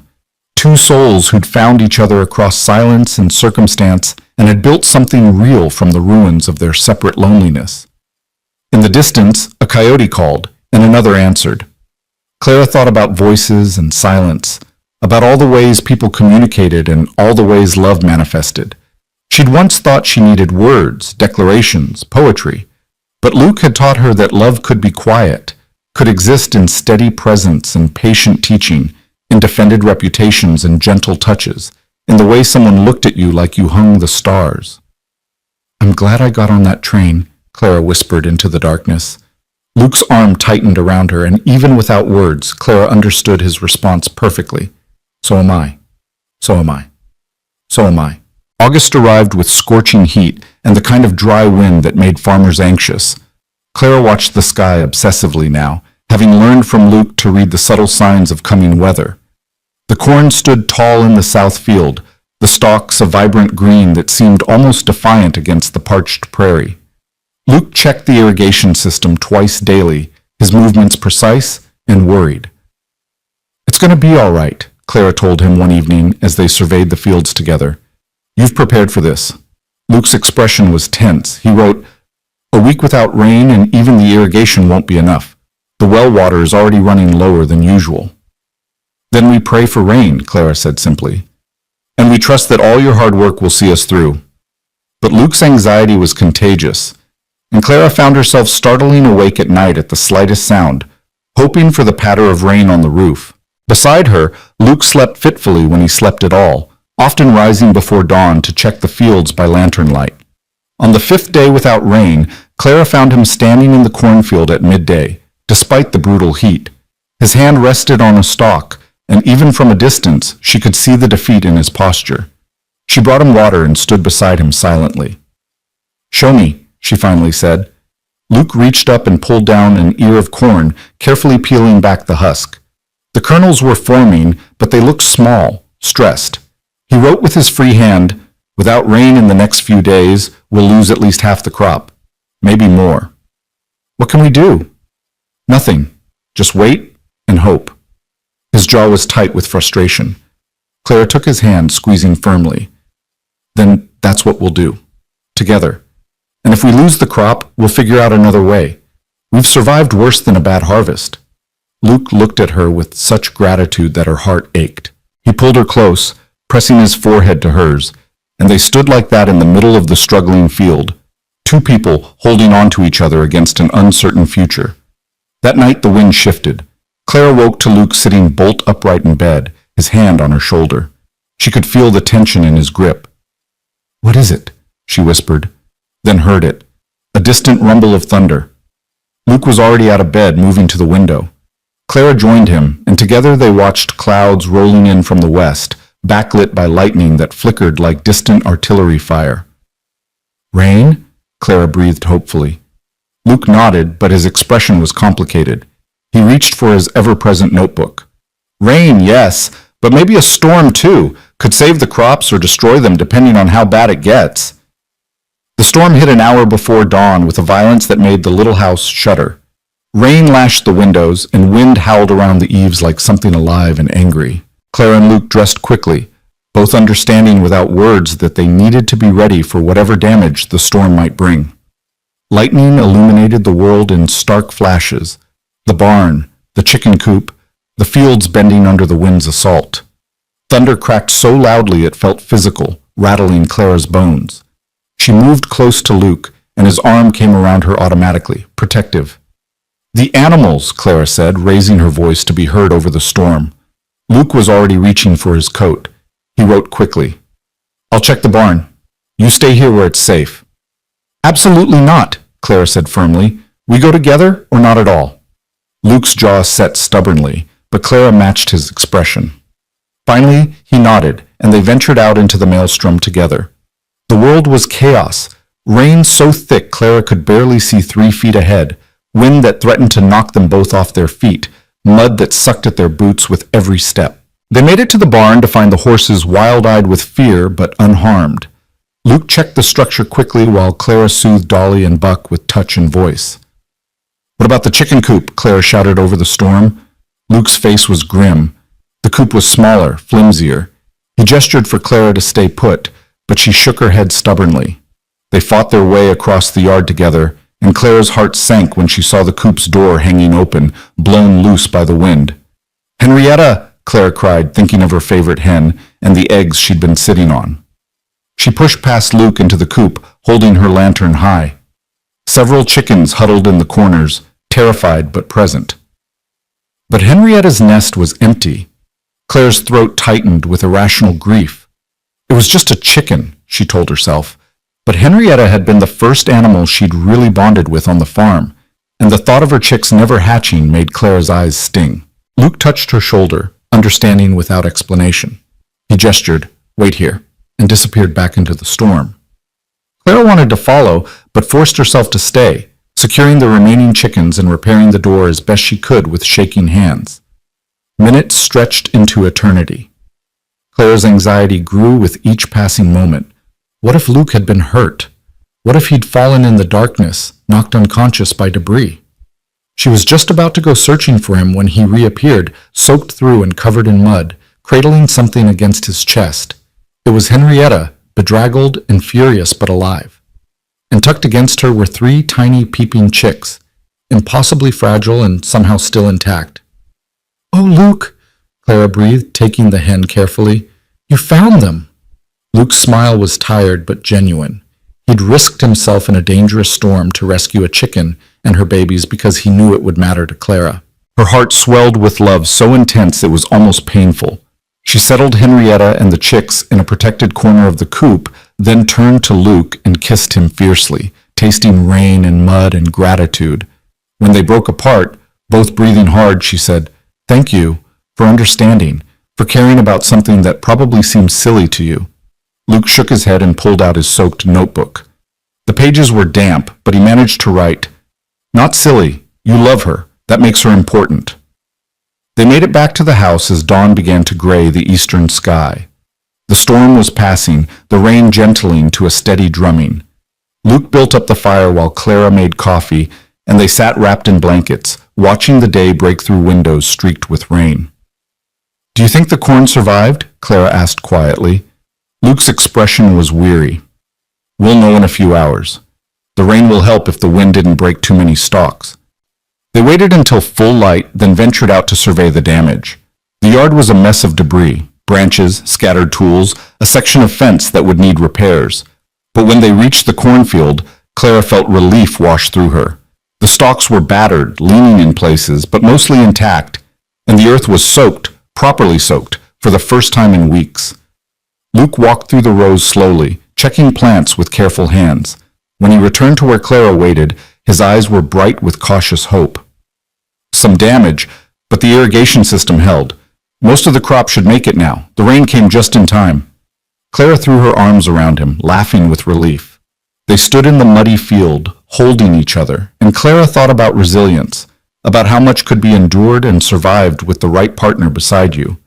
The storm had one more gift to give. That afternoon, as they worked to clean up the debris, a wagon approached from town. Sarah Chen climbed down, followed by Emma Yates and 3 other women Clara recognized from church. "We heard the storm hit your place hard," Sarah said without preamble. "Came to help with cleanup and bring food. No one should face this alone." Clara was momentarily speechless. Luke beside her looked equally surprised. They'd been so isolated, so used to handling everything themselves, that the offer of community support felt almost foreign. That's incredibly kind," Clara managed. "Thank you." The women set to work with practiced efficiency, clearing debris, repairing the fence, checking buildings for damage.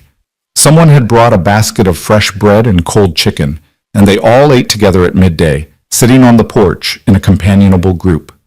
Emma approached Clara as they worked side by side, repairing the garden fence.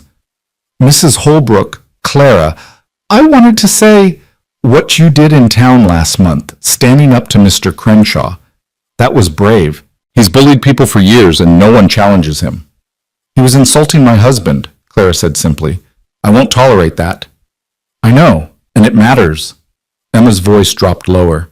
"My brothers say Luke's the best farmer they've seen, that he innovates instead of just doing things the way they've always been done. They respect him, even if some folks in town don't." Clara felt warmth spread through her chest. "Thank you for telling me that."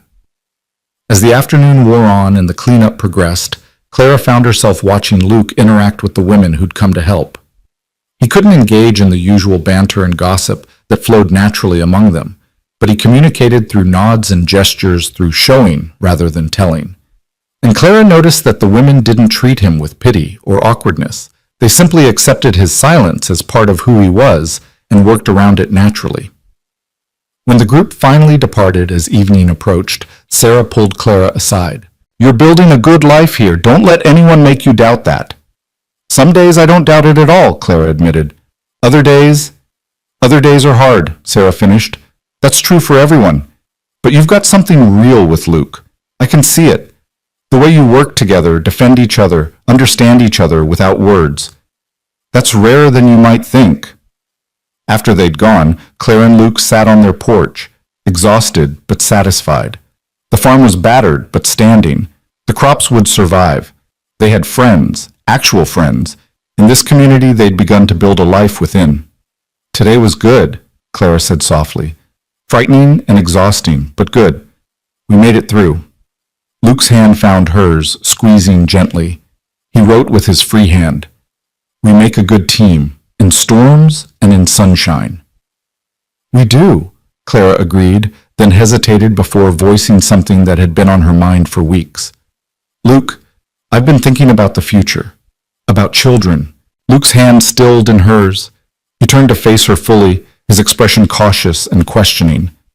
"I know we haven't discussed it," Clara continued, feeling her way through the conversation carefully. "And I know you worry about how you'd communicate with a child, but I think—" She took a breath. "I think you'd be a wonderful father. You're patient and gentle, and you know how to show love through actions. A child would be lucky to have you." Luke's eyes were very bright. He wrote slowly, "I want children, want to build a family with you, but I worry they'll be ashamed of having a father who can't speak, that other children will mock them." "Children might be cruel," Clara acknowledged, "but they'll have us to teach them that their father's silence doesn't define his worth. They'll grow up seeing how hard you work, how much you love them, how you communicate in ways that matter. and they'll be strong because of it. You really believe that? I do, Clara said firmly. Look at what you've taught me in just a few months. Patience, observation, the importance of action over empty words. Imagine what you could teach a child who grows up knowing no different. They'd learn 2 languages, words from me and everything else from you. Luke pulled her close, and Clara felt his chest heave with emotion. When he finally pulled back to write again, his hand shook slightly. I never thought anyone would want to have children with me, that I'd ever be given that chance. You keep giving me things I thought were impossible. You give me things too, Clara said softly. Safety, partnership, love that shows itself in actions every single day. We give each other a life worth living, Luke. That's no small thing. They kissed as the sun set, and Clara felt the rightness of their life together settle into her bones. The strange marriage that had started with deception and desperation had become something beautiful and real. The weeks following the storm brought harvest season closer, and with it, a frenetic pace of work. The corn had survived and was ripening well. The wheat in the east field was golden and ready, and the garden was producing more vegetables than Clara knew what to do with. She spent long hours preserving food for winter, pickling, canning, drying, while Luke worked the fields from first light until dark. They fell into bed exhausted each night, but there was satisfaction in the exhaustion. They were building something together, creating a life that would sustain them through the harsh Dakota winter. And gradually, Clara realized she'd stopped thinking of this as temporary or contingent. This was her home. Luke was her husband in every sense. This was simply her life now, and she was content with it. One evening in late August, as they sat shelling peas together on the porch, Luke suddenly went still. Clara looked up to see him staring at the horizon, his whole body tense. What is it? She asked, following his gaze. Then she saw it, a column of dark smoke rising in the distance. Luke was already moving, grabbing his hat and heading for the barn. Clara followed quickly. Where's that coming from? Luke pointed as he hitched up the wagon with frantic speed, then wrote hastily. Southeast. Looks like Crenshaw's place. Big fire by the size of that smoke. We're going to help? Clara asked, surprised, given Crenshaw's treatment of them. Luke's expression was grim but determined. Fire doesn't care about grudges. Everyone helps with fires, or we all burn eventually. They drove fast, arriving to find Crenshaw's barn engulfed in flames and a crowd of neighbors already working to contain it. The heat was intense even from a distance, and Clara could hear the terrified screaming of trapped animals. Luke leaped down from the wagon and ran toward the barn without hesitation. Clara's heart seized with fear as she watched him disappear into the smoke billowing from the open doors.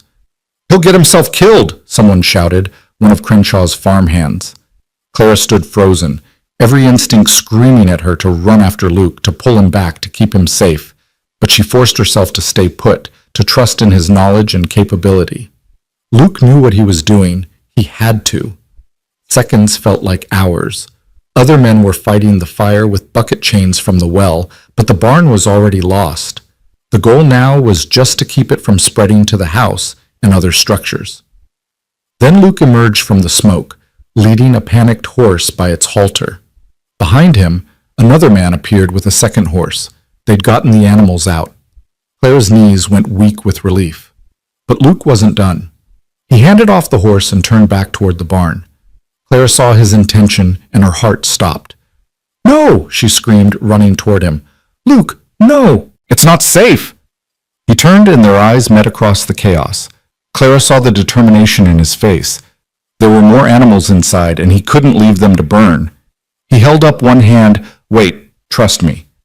Then disappeared back into the inferno. Clara stood at the edge of the safe zone, her hands clenched so tight her nails drew blood.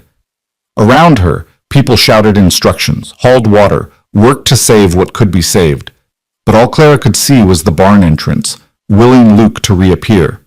The roof was starting to collapse, timber groaning under the heat. Someone grabbed Clara's arm as she started forward. You can't go in there, Mrs. Holbrook. It's too dangerous. My husband is in there. Clara's voice broke on the words. He knew the risk. If he's not out by now? But then Luke emerged again, this time carrying something small against his chest, his other hand gripping the collar of a limping dog. His shirt was singed, his face black with soot, and he was coughing violently, but he was alive.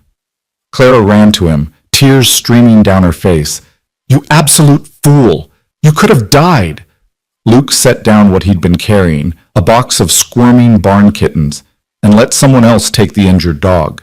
Then he pulled Clara close, his body shaking with exertion and coughing. "Don't ever do that again," Clara sobbed into his chest. "Don't you dare risk yourself like that. I can't lose you, Luke. I can't." Luke's arms tightened around her, and Clara felt him nod against her hair. But even as she held him, she knew he'd do it again if needed. It was who he was, the man who'd rescue chickens in a storm and kittens from a fire, because vulnerable creatures deserved protection and all life had value. When Luke finally stopped coughing enough to write, his hand was shaky. "I'm all right. Just smoke. I'm sorry I scared you." "You terrified me," Clara said, but her anger was fading into overwhelming relief and love. "But I understand why you did it." They stayed for hours, helping to contain the fire and salvage what they could. By the time the flames were finally out, the barn was a smoking ruin, but the house and other buildings had been saved. Crenshaw's horses and other livestock were safe, largely thanks to Luke's quick action. As people began to disperse, Crenshaw approached them. His face was drawn, aged by the night's trauma. He looked at Luke for a long moment, something complicated working in his expression. "Holbrook," he finally said, his voice rough with smoke and emotion. "You saved my horses, saved my dog and those damn barn cats my wife loves. You risked your neck for my property after I've been nothing but hostile to you." Luke nodded slightly, acknowledging the truth of it. "Why?" Crenshaw asked bluntly. Luke pulled out his notebook, the pages now smudged with soot. He wrote carefully and turned it so Crenshaw could read. Because it was the right thing to do. Because animals don't deserve to suffer for human grudges. Because neighbors help neighbors, even when those neighbors have been unkind. Crenshaw read it twice, his jaw working. "I owe you an apology," he finally said, the words clearly difficult. "I've treated you poorly since you came to Redemption, made assumptions about your abilities based on your condition. I was wrong. You're twice the man I gave you credit for." Luke's eyebrows rose slightly. This was clearly unexpected. "And you, Mrs. Holbrook," Crenshaw continued, turning to Clara, "you were right when you defended him in town. Your husband is an excellent farmer and a good man. Better than me in most ways that matter." He extended his hand to Luke. "If you'll accept it, I'd like to start over. Be the neighbor I should have been from the start." Luke looked at the offered hand for a moment, then grasped it firmly. Clara saw understanding pass between the two men. Not quite friendship yet, but the beginning of mutual respect. As they drove home in the pre-dawn darkness, exhausted and reeking of smoke, Clara kept one hand on Luke's knee, needing the physical reassurance that he was real and whole beside her. "You scared me tonight," she said quietly. "Worse than I've ever been scared. When you went back into that barn, I thought I might lose you." Luke's hand covered hers. He couldn't write while driving, but the pressure of his fingers communicated everything: apology, love, understanding. "I know you had to do it," Clara continued. "I know it's who you are. But Luke, I need you to understand something. You're not alone anymore. You don't have to be the only one who takes risks or makes sacrifices. We're partners. That means we face dangers together or we avoid them together. Your life matters to me. It matters so much that the thought of losing it makes me feel like I can't breathe." Luke pulled the wagon to a stop right there in the middle of the road. He turned to face Clara fully, his expression intense in the fading starlight. He pulled out his notebook, and by the light of the lantern hanging from the wagon, he wrote, "I've spent my whole life being expendable. The mute man no one would miss. Tonight, when I went into that barn, part of me still thought that way, that my life mattered less than others. But you're right. I'm not alone anymore. I have you. And you deserve a husband who values his own life because you value it. I'm sorry. I'll try to be more careful." Clara's throat was too tight for words. She just pulled him close, kissing him with desperate relief and love. They held each other in the middle of that empty road as the sun began to rise, Two people who'd found each other against all odds and were learning slowly to navigate life as a team. When they finally made it home, they collapsed into bed without even washing off the soot. Clara curled into Luke's side, her hand over his steadily beating heart, and fell asleep to the rhythm of his breathing, alive, present, hers. The next few days brought unexpected changes. Word of Luke's heroism spread through redemption faster than the fire itself. Suddenly, people who'd ignored or dismissed him for years were stopping by the farm to express gratitude or admiration. Women brought food, men offered to help with harvest, and even Pastor Williams paid a visit to thank Luke personally for his bravery and selflessness. "You've become quite the local hero," Clara teased one evening as they reviewed yet another basket of baked goods from a grateful neighbor. Luke looked uncomfortable with the attention. He wrote, "I just did what anyone would do." "No," Clara said firmly. "You did what you would do. Not everyone would risk their life for someone else's animals, especially not for someone who treated them poorly. That's what makes it remarkable." "I don't want to be remarkable. I just want to be a good farmer and a good husband." "Well, you're both," Clara said, kissing his cheek, "whether you want to be or not." The attention gradually died down as harvest season demanded everyone's focus.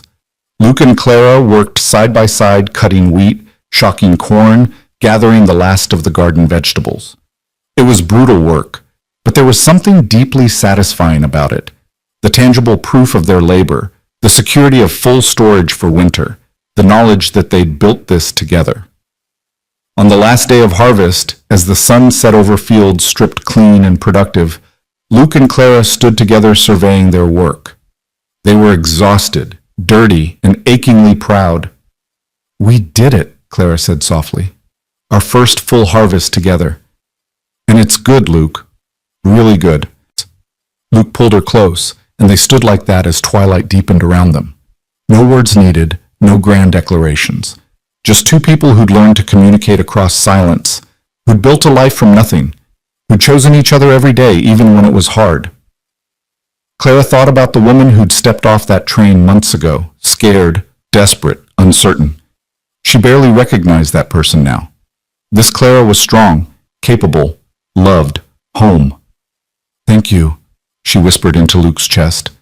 He pulled back slightly, questioning with his expression. "For choosing me," Clara clarified, "for placing that advertisement, for giving me a chance at this life. I know it wasn't what either of us expected, but I wouldn't trade it for anything." Luke's smile was gentle and knowing. He didn't need to write his response. Clara could read it in his eyes, in the way he held her, in every action he'd taken since she'd arrived. He was grateful, too, for her, for them, for this strange and beautiful life they'd built together. As they walked back to the house hand in hand, Clara realized something profound. She'd come to Dakota Territory looking for security and found so much more. She'd found partnership and purpose. She'd found a man who spoke to her heart even without words. She'd found home. And she'd learned that sometimes the most eloquent conversations happened in complete silence. The first snow came in late October, earlier than expected, dusting the prairie in white and turning their world quiet in a different way. Clara stood at the kitchen window watching the flakes fall, her hand resting unconsciously on her still flat stomach. She hadn't told Luke yet, wasn't entirely certain herself, though her body was giving her signs she couldn't ignore. The tenderness, the exhaustion, the way certain smells made her queasy. She'd missed her monthly courses twice now, and this morning she'd been sick before breakfast. A baby. The thought filled her with equal parts joy and terror. They'd talked about children, yes, but talking and facing the reality were entirely different things. How would Luke react? Would he be happy or frightened? And how would they manage with an infant when communication was already complicated? Luke came in from checking the animals, stamping snow from his boots and bringing cold air with him. His eyes found Clara immediately, and his expression shifted to concern. He crossed to her quickly, touching her forehead as if checking for fever. "I'm fine," Clara said, but her voice came out shaky. "Just thinking." Luke's eyebrows drew together, questioning. He pulled out his notebook, but Clara stopped him with a hand on his arm. "Wait. There's something I need to tell you, and I'm not sure how." She took a breath, gathering courage. "Luke, I think I'm fairly certain that I'm pregnant." Luke went absolutely still. His eyes widened, dropping to her stomach and then back to her face. The notebook fell from his hand, forgotten. For a long moment he just stared at her, and Clara couldn't read his expression. Shock, certainly, but beyond that? "Say something," she pleaded, then caught herself with a broken laugh. "Write something, please. I need to know what you're thinking." Luke bent to retrieve his notebook with trembling hands. He wrote, crossed out, wrote again. "Are you sure?" "Not completely, but I'm 2 months late. I've been sick in the mornings, and I'm so tired all the time. I think I need to see a doctor to be certain, but yes, I'm fairly sure." Luke sank into a chair as if his legs wouldn't hold him anymore. He wrote, "A baby. Our baby." How do you feel about that?" Clara asked anxiously. Luke looked up at her, and Clara saw his eyes were wet with tears. He wrote quickly, his hand shaking, terrified, amazed, grateful, unworthy, everything at once. "Clara, I never let myself imagine that you'd have a family," Clara finished softly, moving to kneel beside his chair. "Luke, you're going to be an incredible father. I know you're worried about the silence, but our child is going to be so loved. They'll have you teaching them patience and observation and the value of actions over empty words. They'll have me to give them language. They'll be fine, better than fine." Luke pulled her into his lap, burying his face in her hair. Clara felt his chest heave with silent sobs, overwhelming emotion that he couldn't vocalize, finding release in shaking shoulders and tears that dampened her collar. She held him tightly, her own tears falling freely. "We're going to be parents," she whispered. "We're going to have a baby, Luke." When he could finally write again, his message was simple but profound. "Thank you for choosing me, for giving me this, for making me believe I could have something this precious." "You deserve this," Clara said fiercely. "You deserve a family and love and every good thing. Don't you ever doubt that." They sat together in the kitchen as snow continued to fall outside. Two people who'd been alone for so long now facing the reality that they'd created a new life together. It was overwhelming and beautiful and frightening, but they had each other.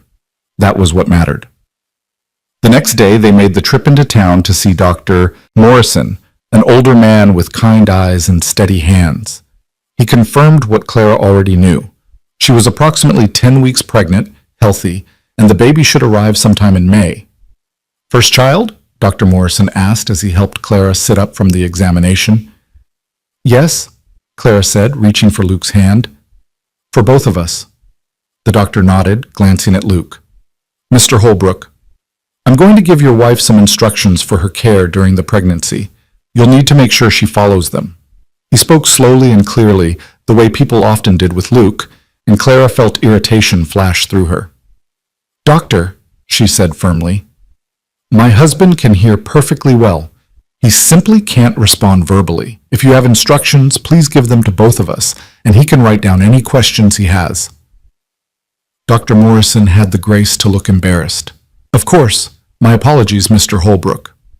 Luke nodded, his expression neutral, but Clara could feel tension in his grip. They'd faced this countless times, people making assumptions, speaking over Luke or around him as if he wasn't present. It never stopped being frustrating. As they left the doctor's office, Luke wrote, "Thank you for defending me. Again. Though you don't always have to." "Yes, I do," Clara said. "Until people learn to see you properly, I absolutely do. Besides, I'm carrying your child.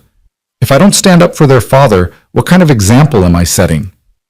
Luke's expression softened. He cupped her face gently, kissing her with such tenderness that Clara felt tears prick her eyes again. Pregnancy was making her emotional, but this love between them was real and strong enough to weather anything. News of Clara's pregnancy spread through Redemption with predictable speed. Women who'd been friendly became even more so, offering advice and hand-me-down baby clothes. Even Mrs. Henderson managed to be almost warm when she congratulated Clara at the general store. "You're first," Mrs. Henderson said, her expression nostalgic. "It's a special thing, bringing a new life into the world. Though I do wonder," she paused delicately. "Wonder what?" Clara asked, though she could guess. Well, how will Mr. Holbrook manage with an infant? Babies need so much attention, and communication is so important in those early years. Clara felt her patience snap. My husband will manage beautifully, Mrs. Henderson. He's patient, observant, and gentle. He notices things most people miss. A baby won't need words, they'll need presence and care and love, all of which Luke has in abundance. I pity children whose fathers talk constantly but never truly listen. Mrs. Henderson's face flushed. Well, I meant no offense. Then please stop offering it, Clara said coolly, gathering her purchases. Good day. Outside, Luke was waiting by the wagon. He took one look at Clara's face and his eyebrows rose questioningly. Mrs. Henderson expressing concern about your ability to parent, Clara said shortly. I may have been less than gracious in my response. Luke's mouth twitched. He wrote, I heard through the window. You weren't ungracious. You were magnificent. Despite her irritation, Clara laughed. I'm getting quite good at defending you, aren't I? You are.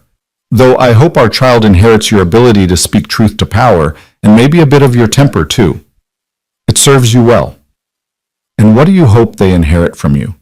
Clara asked softly. Luke thought for a long moment before writing, resilience, the ability to find other ways when the obvious path is blocked. Patience, the knowledge that silence isn't emptiness, it's space for observation and understanding. And maybe, if I'm lucky, my eyes. I've always liked my eyes. Clara laughed through sudden tears. I love your eyes. They're the first thing I really noticed about you, how much they revealed when you couldn't speak. They drove home through snow that was falling more heavily now, and Clara felt a deep sense of peace settle over her. They would face whatever challenges came. Together, they always did. Winter deepened, and with it came a different kind of isolation. The snow piled high, making trips to town difficult and dangerous. Luke worked close to home now, tending animals and doing indoor repairs while Clara managed the house and dealt with the exhausting early months of pregnancy. Some days she felt fine. Others, she could barely get out of bed. Luke was endlessly patient, bringing her ginger tea for the nausea, taking over her chores without complaint, sitting with her during the bad days and reading aloud from her favorite books to distract her. You're too good to me, Clara murmured one evening as Luke brought her soup he'd carefully prepared. He wrote, Impossible. You're carrying our child. I can never be good enough to deserve that gift. Luke Holbrook, you stop that right now, Clara said, summoning energy to be firm. You deserve this baby every bit as much as I do. You deserve happiness and family and love. I won't hear you say otherwise. Luke smiled and kissed her forehead, but Clara saw the doubt lingering in his eyes. For all his strength and capability, there was still a part of Luke that couldn't quite believe he was worthy of good things. A lifetime of rejection had left scars deeper than any on his hands. Christmas came quietly. They attended church on Christmas Eve, and Clara noticed how the community had changed toward them. People who'd once whispered now smiled genuine greetings. Children stared at Luke with curiosity rather than fear. Robert Crenshaw even clapped Luke on the shoulder and wished them well with the coming baby. You've become respectable, Clara teased as they drove home through crystalline snow under a sky full of stars. Luke's expression was wry. He wrote, Only because I nearly died saving Crenshaw's property. Apparently heroism makes up for not being able to speak. That's not fair, but probably true, Clara admitted. People are foolish about what they value, but I'm glad they're treating you better, even if their reasons are stupid. Me too. For your sake and the baby's. I want our child to grow up in a place where their father is respected, not pitied. They will, Clara said firmly. I'll make sure of it. On Christmas morning, Luke gave Clara a carved cradle he'd been working on in secret for weeks. It was beautiful, smooth pine with delicate rose patterns carved into the headboard, sturdy enough to last for multiple children. Clara ran her fingers over the careful workmanship and wept. It's perfect, she managed through tears. Luke, it's absolutely perfect. He wrote, I wanted our baby's first bed to be made with my hands, so they'd know from the beginning that I loved them, even if I can't tell them so out loud. Clara's gift to Luke was simpler, but no less meaningful. a leather-bound journal with his name embossed on the cover. "For your thoughts," she explained, "for everything you want to say to our child as they grow. You can write them letters they'll read someday, your wisdom, your experiences, your love. Just because you can't speak doesn't mean your voice shouldn't be heard." Luke held the journal like it was made of glass, his eyes bright with emotion. He opened to the first page and wrote carefully, "To our child, you were wanted before you were conceived, loved before you were born, and treasured beyond measure before we ever saw your face. May these pages teach you that words written with care and love speak just as loudly as words spoken. Your father." Clara read it and couldn't stop crying. "That's beautiful. That's so beautiful, Luke." They spent Christmas Day together in their snug little house, snow falling outside while they sat by the fire. Luke's hand rested on Clara's growing belly, and they talked about names and dreams and the future. It was the happiest Christmas Clara had ever known. January and February passed in a blur of cold and preparation. Luke built shelves in the bedroom for the baby's things. Clara sewed tiny clothes from fabric Sarah Chen had given her heart full of wonder at how impossibly small they were. They read books about childcare and argued good-naturedly about parenting approaches, Luke writing long, detailed opinions that made Clara laugh and love him even more. In early March, disaster struck in the form of influenza. It swept through Redemption like wildfire, and within days, half the town was sick. Clara felt the first symptoms on a Tuesday: fever, chills, body aches that made her bones feel like they were breaking. Luke put her to bed immediately, his face tight with worry. "It's just flu," Clara tried to reassure him through chattering teeth. "I'll be fine in a few days." But Luke's expression was grim. He'd seen what influenza could do, especially to pregnant women. He wrote, "I'm getting Dr. Morrison. The snow's too deep. You'll never make it to town and back before dark." "I'll make it. You and the baby need proper care." "Luke, no!" But he was already bundling up, his face set in that stubborn expression Clara had come to know well. "Please, don't risk yourself. I'll be all right." Luke knelt beside the bed and wrote quickly, "You told me after the fire that my life matters because it matters to you. Well, your life matters to me more than my own. You're carrying our child. I will do whatever it takes to keep you both safe. That includes riding through a snowstorm if necessary." Before Clara could argue further, he kissed her burning forehead and was gone. Clara lay in the too-quiet house, fever making the shadows dance, and prayed desperately for his safe return. Hours passed. Clara drifted in and out of feverish dreams, sometimes thinking she heard the wind howling, sometimes certain it was wolves or worse. When she woke fully, it was dark and Luke still wasn't back. Panic clawed at her throat. What if he'd gotten lost? What if he'd frozen?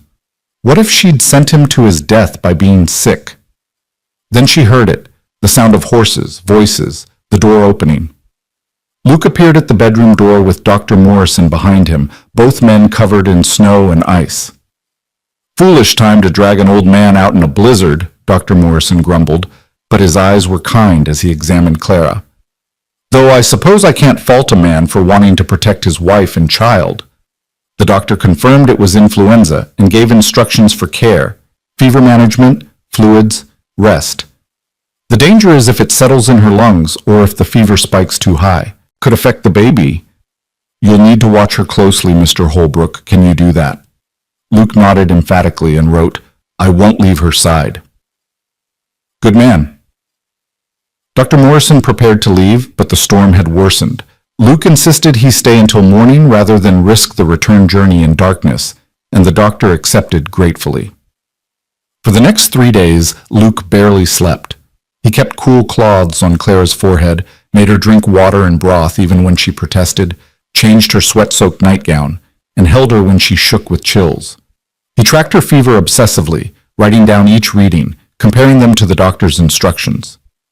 In her more lucid moments, Clara watched him move around the room with quiet efficiency and felt her love for him expand beyond what she'd thought possible. He'd risked his life to get her help, and now he was sacrificing sleep and his own health to care for her. This was love, not grand gestures or flowery words, but steady presence in the face of fear.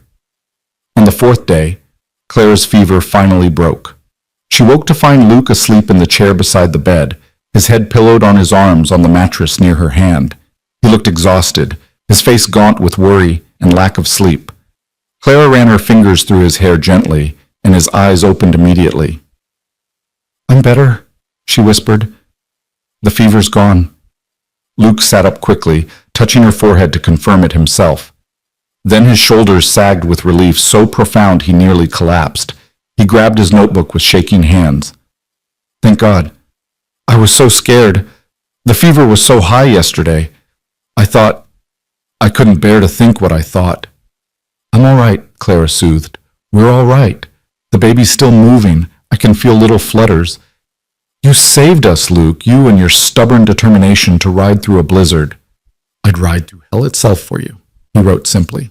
"I know," Clara said, tears streaming down her face. "I know you would. I love you so much, Luke. So very much." Luke climbed carefully onto the bed beside her, holding her with infinite gentleness as if she might break. They lay like that for a long time, grateful for life and health and each other. Clara recovered slowly over the following weeks. Luke insisted she rest more than she wanted, bringing her meals in bed and taking over all the household duties without complaint. The baby, miraculously, seemed unaffected by Clara's illness. She could feel strong kicks now, and Luke would spend hours with his hand on her belly, marveling at each movement. "Active one," Clara commented one evening as a particularly strong kick made her wince. "Takes after you, I think, stubborn and determined." Luke's eyes crinkled with silent laughter. He wrote, "Poor child, inheriting my stubbornness and your temper. They'll be a force of nature." "They'll be perfect," Clara said firmly, "no matter what they inherit from us." April arrived with muddy roads and the first brave flowers pushing through the last snow. Clara was enormous now, uncomfortable and eager to meet this child who'd become so real to them. Luke finished the last preparations, the cradle stationed beside their bed, tiny clothes washed and folded, supplies gathered for the birth. Dr. Morrison had given them clear instructions, and Sarah Chen had promised to assist when the time came. Clara tried not to be frightened, but she'd heard too many stories of women who didn't survive childbirth, babies who didn't take their first breath. The stakes felt impossibly high. "What if something goes wrong?" she asked Luke one night, voicing her deepest fear. "What if I die? Or the baby does, or both of us?" Luke's face went pale. He wrote with visible distress, "Don't say that. Don't even think it. You're strong and healthy. Dr. Morrison says everything looks good. You'll be fine. You have to be fine. But if I'm not—" "Clara, please." His hand shook as he wrote, "I can't lose you. I can't face that possibility. You and this baby are everything to me. Everything." Clara took his trembling hands in hers. "Then promise me something. If it comes to a choice, if Dr. Morrison has to choose between me and the baby, you choose me. Do you understand? You save me." Luke's expression was agonized. He shook his head violently and wrote, "I can't make that choice. Don't ask me to." "I'm not asking," Clara said gently but firmly. "I'm telling you, our baby deserves to have a mother. More than that, you deserve to have a wife. Promise me, Luke, please." After a long, painful moment, Luke nodded and wrote, "I promise, but it won't come to that. It won't." Clara prayed he was right. The labor started on a warm evening in mid-May, 3 years to the day after Clara had first stepped off that train. She was weeding the garden when she felt the first real contraction, different from the practice pains she'd been having for weeks. She straightened slowly, one hand on her back, and caught Luke's eye where he was working on the fence. He knew immediately. He dropped his tools and came to her quickly, his expression both excited and terrified. Clara smiled despite the tightening in her belly. "It's time," she said simply. Luke's eyes went wide. He wrote, "Are you sure? Should I get Dr. Morrison? Sarah? Both?" "Not yet. First babies take a long time. We have hours yet." But Luke was already moving, hitching up the wagon with frantic speed. Clara laughed, then stopped as another contraction hit. Maybe this wouldn't take quite as long as she'd thought. Luke drove to town faster than was probably safe, helped Clara into Dr. Morrison's office, then went to fetch Sarah Chen as promised. By the time they all returned to the farm, Clara's contractions were coming regularly and with increasing intensity. "You're doing well," Dr. Morrison said after examining her. "Everything looks normal. Now comes the hard part, the waiting." The waiting was indeed hard. Hours passed with contractions that came closer and closer together, each one stealing Clara's breath and making her wonder how women had been doing this since the beginning of time. Luke stayed beside her the entire time, holding her hand, wiping her face with cool cloths, his eyes never leaving hers. He couldn't speak words of encouragement, but his presence alone gave Clara strength. "You're doing beautifully," Sarah murmured during a brief respite. "Not much longer now." When the final stage of labor came, it was harder than anything Clara had ever experienced. Pain that made her scream, effort that left her shaking and exhausted, fear that this would never end. Through it all, Luke held her hand so tightly she thought bones might break, his face white with vicarious agony. His eyes pleaded with her, "Keep going, stay with me, you can do this." And finally, mercifully, a baby's cry split the air. "It's a girl," Dr. Morrison announced, his voice warm with satisfaction. "A healthy baby girl." Luke's face transformed, from fear to joy, to wonder so profound he looked like a different person entirely. Tears streamed down his face as Dr. Morrison placed the baby, cleaned and swaddled, into Clara's arms. She was perfect. Impossibly tiny, red-faced and crying lustily, but perfect. She had Luke's dark hair already, and what looked like Clara's nose.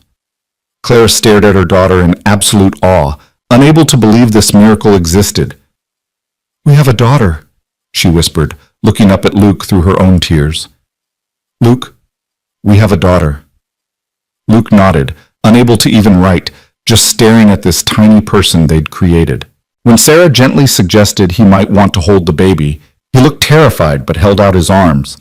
Sarah placed the infant carefully in his large, scarred hands, and Luke cradled her like she was made of spun glass. The baby stopped crying almost immediately, her eyes, storm cloud blue like her father's, trying to focus on his face. Luke's expression was beyond description, love and wonder and fierce protectiveness all mingled together. He looked at Clara with such gratitude and joy that her heart felt too full for her chest. "What will you name her?" Dr. Morrison asked after he'd finished attending to Clara. Clara looked at Luke questioningly. They'd discussed names but never quite decided. Luke carefully handed the baby back to Clara and picked up his notebook with trembling hands. "Rose," he wrote, "for the wildflowers that grow on the prairie, for beauty in harsh places, for resilience and hope. Rose Holbrook." "Rose?" Clara repeated softly, looking down at her daughter. "That's perfect. Hello, Rose. We've been waiting for you." After Dr. Morrison and Sarah left, extracting promises from Luke that he'd fetch them if anything seemed wrong, the new family was alone together. Luke sat on the edge of the bed, one finger held in Rose's tiny fist, looking at his daughter with such intense love that Clara felt tears well up again. "You're going to be an amazing father," she said softly. "Look at how she's already comfortable with you. She knows you're hers." Luke looked up and Clara saw uncertainty flicker across his face. He wrote one-handed, "What if I can't communicate with her as she grows? What if my silence confuses or frustrates her?"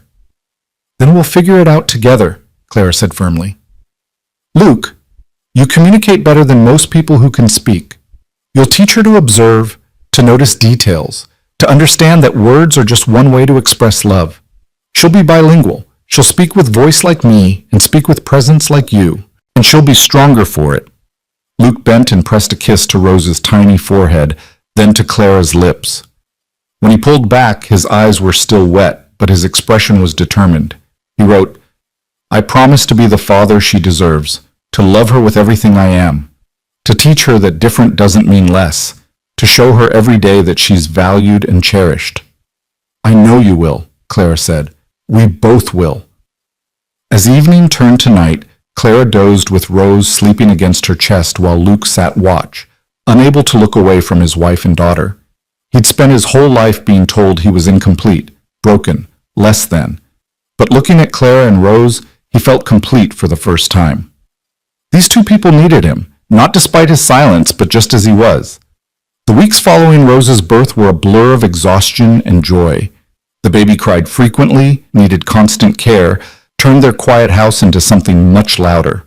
But watching Luke with their daughter made every difficult moment worthwhile.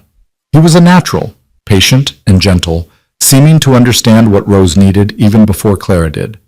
He'd wake for feedings, change diapers without complaint, walk the floors with her when she was fussy, his lips moving in soundless songs Clara couldn't hear, but Rose seemed to understand perfectly. "You're humming to her, aren't you?" Clara asked one night, watching them together. "I can't hear it, but I can see it in your face." Luke nodded, looking almost embarrassed. He wrote, "My mother used to hum lullabies to me. I can feel the vibration even if I can't hear the sound. I thought Rose might like it." "She loves it," Clara said, watching their daughter's peaceful expression. "Look at how calm she is with you." As Rose grew from newborn to infant, it became clear she was a perfect blend of both parents. She had Luke's eyes and hair, Clara's nose and chin. She was observant like her father, watching everything with intense focus. But she was also vocal like her mother, babbling constantly and seeming frustrated when her sounds didn't yet form words. The town embraced the new family warmly. Women brought meals and advice. Men congratulated Luke with genuine warmth. Even Mrs. Henderson softened completely when she held baby Rose, cooing over her in a way Clara never would have expected. "She's beautiful," Mrs. Henderson said, and for once there was no edge to her words. "You two have made a lovely family." One afternoon in late summer, when Rose was about 3 months old, Robert Crenshaw stopped by the farm. Luke was in the yard with Rose strapped to his chest in a sling Clara had made, working one-handed while the baby dozed against him. Clara watched from the porch as Crenshaw approached. "Holbrook," Crenshaw said, his tone respectful now. "I wanted to bring this by." He held out a small wooden box. "My wife made it, for your daughter." Luke opened the box carefully to reveal a beautiful silver rattle, clearly an heirloom. He looked at Crenshaw with surprise. "It was my grandmother's," Crenshaw explained. "Been in my family for generations. My wife and we never had children. She wants Rose to have it." He paused, looking uncomfortable. "I also wanted to say watching you with your daughter, the way you care for her. I was wrong about you, Holbrook, wrong about a lot of things. You're a good man and a good father. Your child is lucky to have you." Luke's eyes filled with tears. He shifted Rose carefully and extended his hand to Crenshaw. The two men shook, and Clara saw understanding and respect pass between them. True reconciliation earned through time and demonstrated character. After Crenshaw left, Clara joined Luke in the yard. He handed her the rattle, still looking stunned. "Things change," Clara said softly. "People change. You changed this whole community just by being yourself. Steady, capable, kind. You showed them that silence doesn't mean weakness or inability. You showed them what real strength looks like." Luke pulled her close, careful not to squish Rose between them, and they stood like that in the late afternoon sun, a family complete and content. That evening, as they sat on their porch bench with Rose nursing sleepily, Clara reflected on the journey that had brought them here. She'd stepped off that train expecting nothing more than survival, a practical arrangement with a stranger. Instead, she'd found partnership, purpose, and love deeper than she'd imagined possible. "Do you ever think about that first day?" she asked Luke. "When I almost got back on the train." Luke nodded, his hand resting protectively on Rose's back. He couldn't write with both hands full, but his expression said everything. Gratitude that she'd stayed, wonder at what they'd built together. "I'm glad I didn't leave," Clara continued. "I'm glad I gave us a chance. You've given me everything, Luke. A home, a family, a love I didn't know existed. You speak to me in ways words never could, through your actions, your presence, the way you love us so completely." Rose finished nursing and Clara shifted her to her shoulder, patting her back gently. Luke reached over and took Clara's free hand, lacing their fingers together. In the distance, the prairie grass rippled in the evening breeze, and somewhere a meadowlark sang its liquid song. Clara thought about voices and silence, about all the ways people spoke, and all the ways love manifested. She'd learned that the loudest declarations weren't always the most meaningful. That presence spoke louder than promises. That actions revealed character more than any words could. Luke had taught her to listen with more than her ears, to observe the small gestures, the consistent care, the quiet devotion that showed itself in 1,000 tiny ways. He'd taught her that love didn't need a voice to be heard, that it could exist in the space between words, in the language of touch and presence and unwavering commitment. "I love you," Clara said softly, the words almost ritual now. She said them every day, multiple times, because she could and because she knew they mattered to Luke. Luke smiled and squeezed her hand, and Clara understood his response perfectly. She always did now. After more than a year together, they developed a language all their own, part written words, part gesture, part that inexplicable understanding that came from truly knowing another person. Rose stirred against Clara's shoulder, making the small sounds that meant she'd need changing soon. Luke stood and carefully took his daughter, cradling her with practiced ease as he headed inside. Clara followed, watching her silent husband coo soundlessly to their baby, and felt her heart swell with contentment. This was her life now, not the one she'd planned or expected, but the one she'd built alongside a man who'd taught her that words were overrated. They had a home filled with love, if not sound. They had a daughter who would grow up understanding that there were many ways to communicate, many ways to be heard.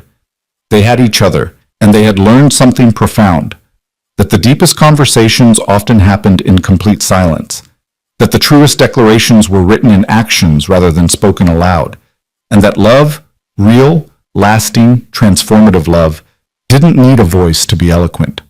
Luke returned with a changed and content Rose, settling back onto the bench beside Clara. The baby gazed up at both her parents with those storm cloud eyes she'd inherited from her father, and Clara could have sworn she saw understanding there, the beginning of recognition that she was loved, safe, and cherished. "Our daughter is going to be extraordinary," Clara said, stroking Rose's soft cheek. "She's going to grow up knowing 2 languages, mine and yours. She'll speak with her voice and listen with her whole being. She'll understand that different doesn't mean broken, and that the quietest people sometimes have the most to say." Luke's hand came up to cup Clara's face, his thumb brushing her cheekbone in that gesture she'd come to know so well. His eyes held hers, and in them Clara saw everything he couldn't say aloud: devotion, gratitude, wonder, and a love so profound it needed no words to be understood. She leaned in and kissed him softly, Rose held safe between them, and thought about how far they'd come from that first awkward day on the train platform. They'd built something beautiful from uncertainty and fear. They'd created a family from loneliness and necessity. They'd found love in the space between words, and as the sun set over the Dakota prairie, painting the sky in shades of gold and crimson, Clara Holbrook, formerly Whitmore, knew with absolute certainty that she was home. Not just in this place, but with these people. Her silent husband and their beautiful daughter, her family. The man without a voice had spoken to her in ways words never could, and she had learned to hear him perfectly. That was more than enough. That was everything. In the gathering twilight, with Rose dozing peacefully and Luke's arm warm around her shoulders, Clara smiled and whispered one last thought into the quiet evening. "Thank you for teaching me to listen." And though Luke made no sound, Clara felt his response in the way he held her tighter, in the kiss he pressed to her temple, in the steady beat of his heart beneath her hand. Sometimes, she'd learned, the most eloquent answers came wrapped in silence, and those were the ones worth listening for most of all.